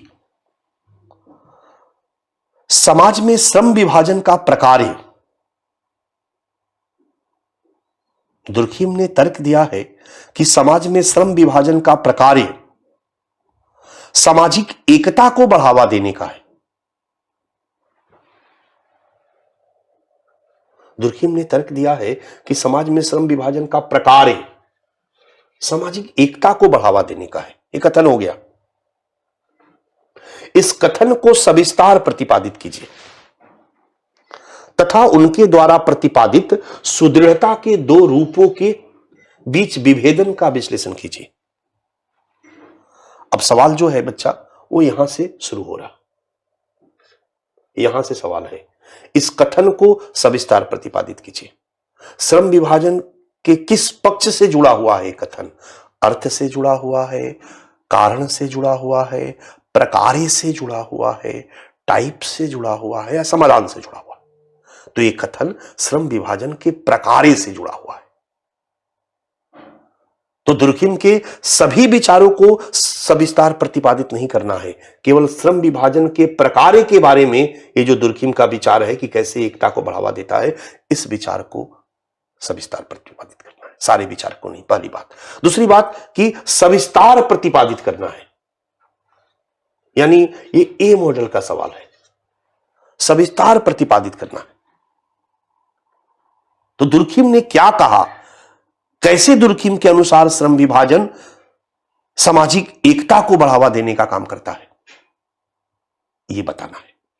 और साथ साथ अब देख लो, सामाजिक एकता को कैसे बढ़ाता है, इस बात की चर्चा करते समय सामाजिक एकता के दोनों रूपों की चर्चा करनी पड़ेगी। अगर डायरेक्ट नहीं पूछेगा तो इनडायरेक्ट में आंतरिक एकता पर कम शब्द दोगे और सावयवी एकता पर ज्यादा शब्द दोगे, क्योंकि सावयवी एकता ही श्रम विभाजन से जुड़ा हुआ है। यह आंतरिक एकता तो श्रम विभाजन का प्राय अभाव। लेकिन यहां पर सवाल में पूछ दिया कि तथा उनके द्वारा प्रतिपादित सुदृढ़ता के दो रूपों की चर्चा। सुदृढ़ता के यानी सावयवी आंतरिक एकता और सावयवी एकता। यहां सुदृढ़ता का मतलब सॉलिडरिटी। सॉलिडरिटी का हिंदी एकता भी कहीं मिल सकता है और सुदृढ़ता भी मिल सकता है, सॉलिडरिटी। तो सॉलिडरिटी के दो रूपों, मैकेनिकल सॉलिडरिटी और ऑर्गेनिक सॉलिडरिटी के बीच विभेदन का विश्लेषण कीजिए। तो दोनों के बीच में दोनों क्या है और दोनों का अंतर भी देना है। तो पहले वाले प्रश्न में ही दूसरा वाला प्रश्न इनहेरेंट है। इस तरह से सवाल पूछा जा सकता है। 2002 में सवाल पूछा गया है। क्लियर है? आराम से कर दोगे। 1992 का सवाल देखते हैं। एक तो यूपीएससी ने 1992 में पूछा कि किन आधारभूत प्रश्नों से प्रेरित होकर, अब देखो यह सवाल कितना मजेदार है, किन आधारभूत प्रश्नों से प्रेरित होकर दुर्खिम ने समाज में श्रम विभाजन का अध्ययन किया, उनके निष्कर्षों की समालोचनात्मक व्याख्या कीजिए। बच्चा, पहले तो सवाल है कि दुर्खिम के श्रम विभाजन के बारे में जो निष्कर्ष है, अब यहां निष्कर्ष का मतलब श्रम विभाजन के बारे में दुर्खिम का विचार, यहां निष्कर्ष का मतलब श्रम विभाजन के बारे में दुर्खिम का विचार, क्योंकि निष्कर्ष का मतलब किताब का निष्कर्ष, दुर्खिम के अध्ययन का निष्कर्ष, और अध्ययन 600 पेज का है। तो 600 पेज का अध्ययन का निष्कर्ष क्या है? तो निष्कर्ष है श्रम विभाजन का अर्थ, कारण, प्रकार, प्रकार, समाधान। दुर्खिम का निष्कर्ष, दुर्खिम का विचार, पूरा कंप्लीट विचार और उस विचार की आलोचनात्मक व्याख्या। तो यह बी मॉडल का सवाल है कि श्रम विभाजन के बारे में दुर्खिम के संपूर्ण विचारों की व्याख्या कीजिए और आलोचकों ने क्या कहा है वो भी बताइए। राइट? लेकिन इसके ऊपर एक हेड लगा है और यह है क्वेश्चन का हेड। इसको आप कह सकते हो HEAD, हेड। हेड है कि किन आधारभूत प्रश्नों से प्रेरित होकर। अब ध्यान दो, यहां पर यह प्रश्न क्या कह रहा है। ऐसे ही प्रश्नों का आंसर जानने के लिए हम पृष्ठभूमि को पढ़ते हैं। इस प्रश्न का उत्तर कहां टिका है? पृष्ठभूमि में टिका है। जैसे मार्क्स के प्रश्नों को हम लोग देखे थे कि हीगल सिर के बल खड़ा था, मैंने उसे पैरों के बल खड़ा कर दिया। तो अब समझो, बहुत से ऐसे प्रश्न हैं जो पृष्ठभूमि से जुड़े हैं, थोड़ा ही है लेकिन औकात बताते हैं। बहुत से ऐसे प्रश्न हैं जो बाद के विचारों से जुड़ते हैं, वो एक टेल या हेड के रूप में रहते हैं, लेकिन केवल वहीं पर लड़का फंस जाता है। अगर बहुत संक्षिप्त अध्ययन है तो सिंपल लिख के आएगा, वहां पर फंस जाएगा। मीन्स लिखेगा लेकिन वो 15,000 फेल वाले में रहेगा। 1,000 पास वालों के लिए कुछ भी छोड़ने लायक नहीं है। यहां पर बहुत संक्षेप में आपको आंसर लिखना है। किन आधारभूत प्रश्नों से प्रेरित होकर सामाजिक और बौद्धिक पृष्ठभूमि के संदर्भ में इन प्रश्नों को रखना है। सामाजिक और बौद्धिक पृष्ठभूमि की चर्चा और फिर दुर्खिम का श्रम विभाजन के बारे में जो कंक्लूजन है और फिर उसकी आलोचना। क्लियर? आइए चलते हैं 1991 में। वर्ष 1991 दुर्खिम ने, यूपीएससी ने एक सवाल और पूछा दुर्खिम पर। ध्यान दो, लगातार 91 में भी पूछ दिया तो 92 में भी पूछ दिया। सवाल है, व्यक्ति स्वायत्त बनने के क्रम में समाज पर अधिक निर्भर क्यों हो जाता है? देखो सवाल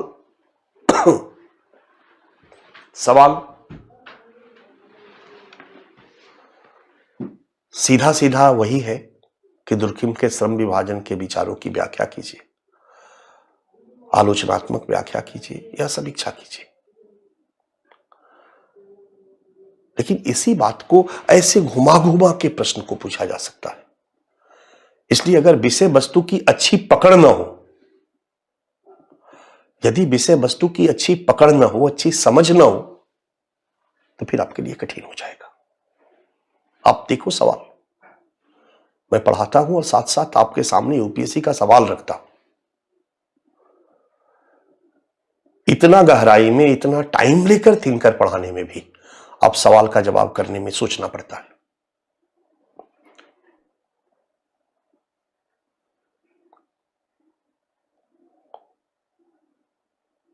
सवाल है, ध्यान से देखो, व्यक्ति स्वायत्त बनने के क्रम में समाज पर अधिकाधिक निर्भर क्यों हो जाता है? और यहां पर नीचे में सवाल है कि दुर्खिम ने इस प्रश्न का उत्तर देने का प्रयास कैसे किया है? दुर्खिम ने, यहां देखो, दुर्खिम ने इस प्रश्न का उत्तर देने का प्रयास कैसे किया है?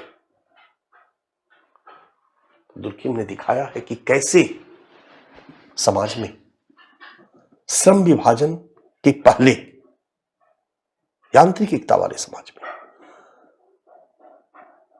व्यक्तिक चेतना सामूहिक चेतना में विलीन थी। व्यक्ति समाज के मध्य संबंध प्रगाढ़ था। व्यक्ति स्वायत्त नहीं था, स्वतंत्र नहीं था। व्यक्ति पर समाज का, सामूहिक चेतना का दबाव प्रबल था और व्यक्ति समाज की इच्छाओं का, समाज के नियमों का, समाज के मूल्यों का यंत्रवत पालन करता था।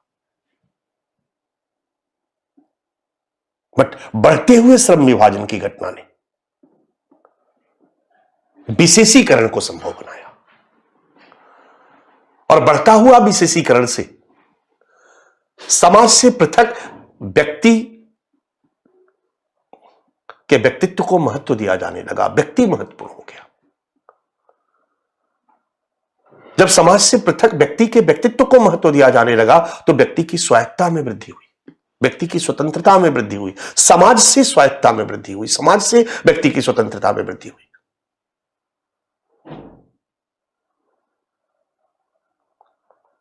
एक तरफ समाज से पृथक होता गया व्यक्ति, व्यक्ति की स्वतंत्रता बढ़ी, स्वायत्तता बढ़ी। यहां स्वायत्तता और स्वतंत्रता देखो, स्वायत्तता बढ़ी, स्वतंत्रता बढ़ी।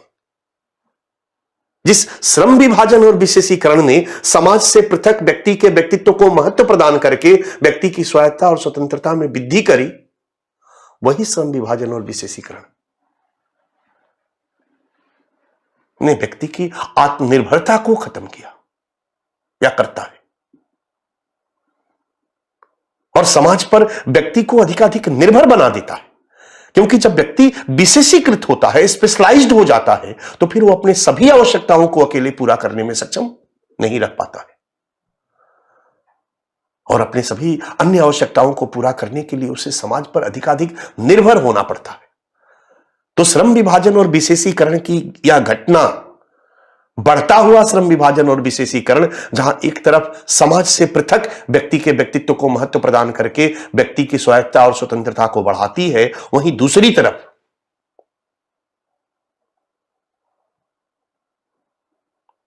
व्यक्ति अपनी सभी आवश्यकताओं को अकेले पूरा करने में सक्षम नहीं रह पाता है। फलतः अपनी आवश्यकताओं को पूरा करने के लिए समाज पर वो अधिकाधिक निर्भर होता चला जाता है। दुर्खिम ने इसी तरह से इस बात को समझा। तो घुमा करके ही सवाल वही है बच्चा, लेकिन सवाल को थोड़ा ऐसे लपेट के पूछा गया। इसलिए मैंने बार बार कहा है कि आपकी अंडरस्टैंडिंग, आपकी समझ विषय वस्तु पे शानदार होनी चाहिए।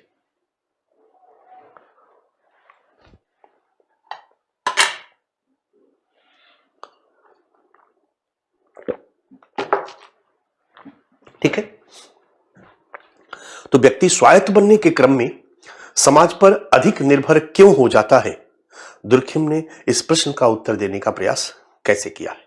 1991 का सवाल है। ये आपका सेगमेंट खत्म हुआ बच्चा। डन।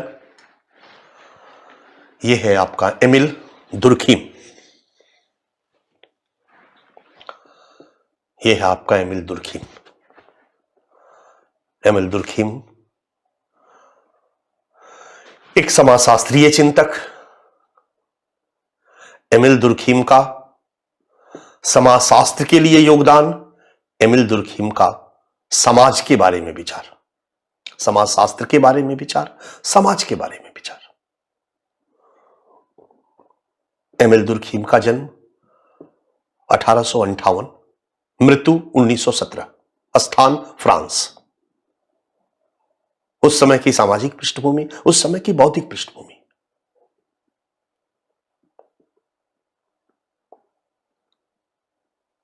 समाज गड़बड़ियों से युक्त, विसंगति मूलक समाज, ढेर सारी समस्याओं का उद्भव, पूंजीवादी के दुष्परिणाम, टेस्ट टेस्ट टेस्ट। दूसरी तरफ इन समस्याओं पर अलग अलग विचार।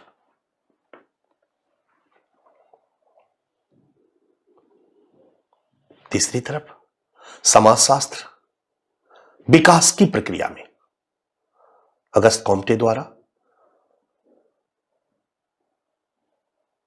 समाजशास्त्र को एक प्राकृतिक विज्ञान के रूप में स्थापित करने का प्रयास, प्रत्यक्षवादी पद्धति से सामाजिक घटनाओं के अध्ययन पर बल, लेकिन कॉम्टे के इस प्रत्यक्षवाद को अन्य सामाजिक विज्ञानों द्वारा अपना लिया जाना और समाजशास्त्र का विकास अधर में। 1857 में अगस्त कॉम्टे की मृत्यु, 1858 में दुर्खीम का जन्म, 1889-90 से दुर्खीम का लेखन। और दुर्खीम का एक प्रमुख उद्देश्य समाजशास्त्र की विषय वस्तु को स्पष्ट करें, समाजशास्त्र की प्रकृति को स्पष्ट करें, समाजशास्त्र की अध्ययन पद्धति को स्पष्ट करके समाजशास्त्र को अन्य विषयों से पृथक एक स्वतंत्र विषय के रूप में, एक विज्ञान के रूप में स्थापित करें। और दुर्खीम ने ऐसा किया। सामाजिक तथ्य की संकल्पना में हम लोगों ने पढ़ा।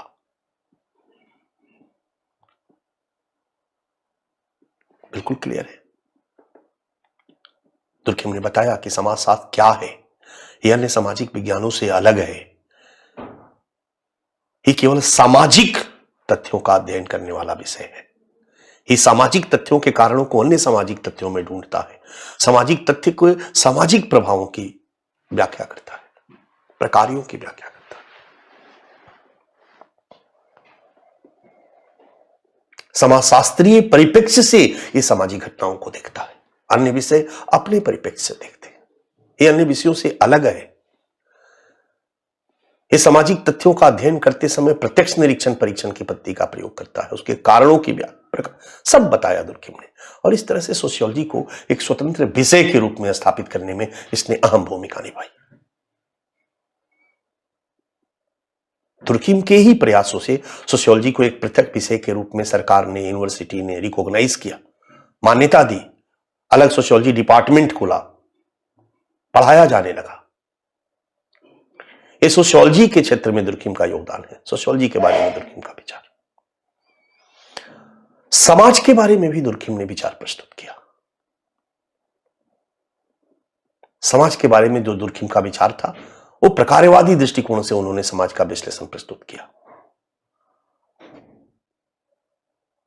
समाज को उन्होंने सुई जेनरिस के रूप में देखा, समाज को बिल्कुल शरीर की तरह देखा, मशीन की तरह देखा, जहां सभी अंग प्रॉपर काम करते हैं, सभी अंग एक दूसरे से जुड़े होते हैं, सभी अंगों का विकास स्वयं समाज करता है और सभी अंग अपने अपने प्रकारों द्वारा समाज की जरूरतों को पूरा करते हैं। समाज में जो भी अंग है उसके उद्भव का कारण समाज है, और समाज में जो भी अंग है वो समाज के लिए लाभकारी होता है। दुर्खीम के विचारों का जो आउटलाइन है समाज के बारे में वो यही है।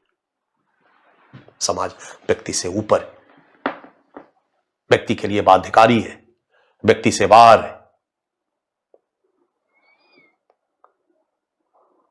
और इसी कॉन्टेक्स्ट में दुर्खीम ने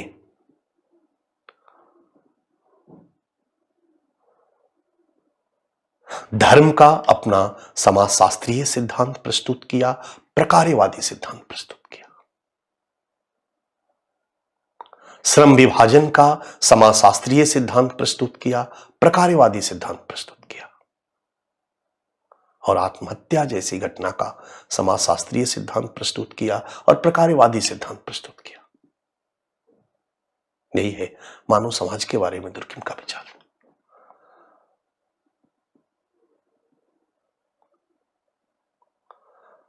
दुर्खीम की आलोचना समाजशास्त्र के बारे में उसके विचारों के संदर्भ में भी की जाती है कि दुर्खीम ने समाजशास्त्र के विषय वस्तु, प्रकृति और अध्ययन पद्धति का निर्धारण करते समय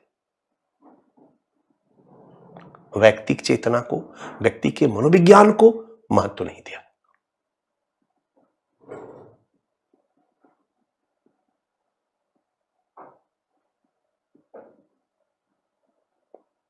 समाज के बारे में दुर्खिम के विचारों का विश्लेषण करते समय भी आलोचना की गई कि दुर्खिम ने सामाजिक घटनाओं का विश्लेषण करते समय हर घटना के उद्भव के कारण को समाज में ढूंढकर अन्य कारणों की उपेक्षा की और हर घटना का समाज पर प्रभावों का विश्लेषण करते समय केवल सकारात्मक प्रभावों के प्रकार्यात्मक पक्षों के विश्लेषण पर केंद्रित होकर नकारात्मक पहलुओं की उपेक्षा की। बावजूद इसके दुर्खिम एक प्रमुख समाजशास्त्रीय विचारक हैं। समाजशास्त्र के संस्थापक विचारकों में इनका नाम है। क्लासिकल सोशियोलॉजिस्ट में इनका नाम है। इन्होंने सोशियोलॉजी को एक स्वतंत्र विषय के रूप में स्थापित करने में महत्वपूर्ण भूमिका निभाई है। सोशियोलॉजी को एक प्राकृतिक विज्ञान के समकक्ष विज्ञान के रूप में स्थापित करने में महत्वपूर्ण भूमिका निभाई है। समाज के बारे में भी इनका विचार भले अन्य कारकों की उपेक्षा करी, निगेटिव परिणामों की उपेक्षा करी, लेकिन किसी भी घटना के उद्भव में समाज की क्या भूमिका होती है या कोई घटना समाज की किन जरूरतों को पूरा करता है, समाज के लिए कैसे प्रकारकारी होता है, किन किन प्रकारियों को संपन्न करता है, इसका बहुत ही गहन और सूक्ष्म विश्लेषण दुर्खिम ने प्रस्तुत किया है। इसलिए दुर्खिम का यह विचार समाजशास्त्र के लिए एक महत्वपूर्ण विचार है। तो मैं उम्मीद करता हूं कि दुर्खिम कंप्लीट हो गया। आपको लगभग कई बार कई एंगल से मैंने इसको समझा दिया। मार्क्स और दुर्खिम कंप्लीट। कल से हम लोग मैक्स वेबर से शुरू करते हैं। हमारे पास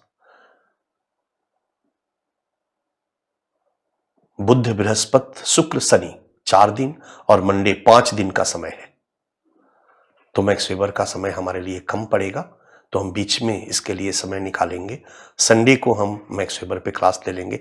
ऐसे डेट दे देने से थोड़ा मैं भी दबाव में रहता हूं कि कुछ भी करके इसको मैं टाइमली पूरा करूं। मैक्स वेबर का हमारे पास आइडियल टाइप, सोशल एक्शन, धर्म, नौकरशाही और सत्ता 5 टॉपिक है पढ़ने के लिए। हर टॉपिक पे लगभग 2 दिन, कभी कभी किसी टॉपिक पे 1 दिन लगता है। तो जो सैटरडे को टॉपिक होगा 12 बजे का क्लास नहीं रहेगा, तो थोड़ा लंबा लेके हम 1 दिन में 1 टॉपिक पूरा करेंगे।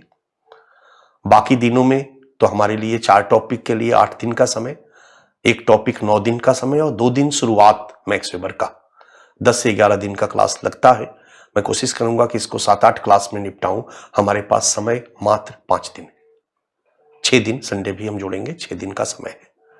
तो मैं उपाय करता हूं, अब मेरा हेडेक है कि इसको मैं कैसे मैनेज करता हूं, और हम लोग उसी रफ्तार से 9 तारीख से पार्सन शुरू करते हैं। So thank you very much. कल हम लोग मिलते हैं इसी टाइम पे। So thank you.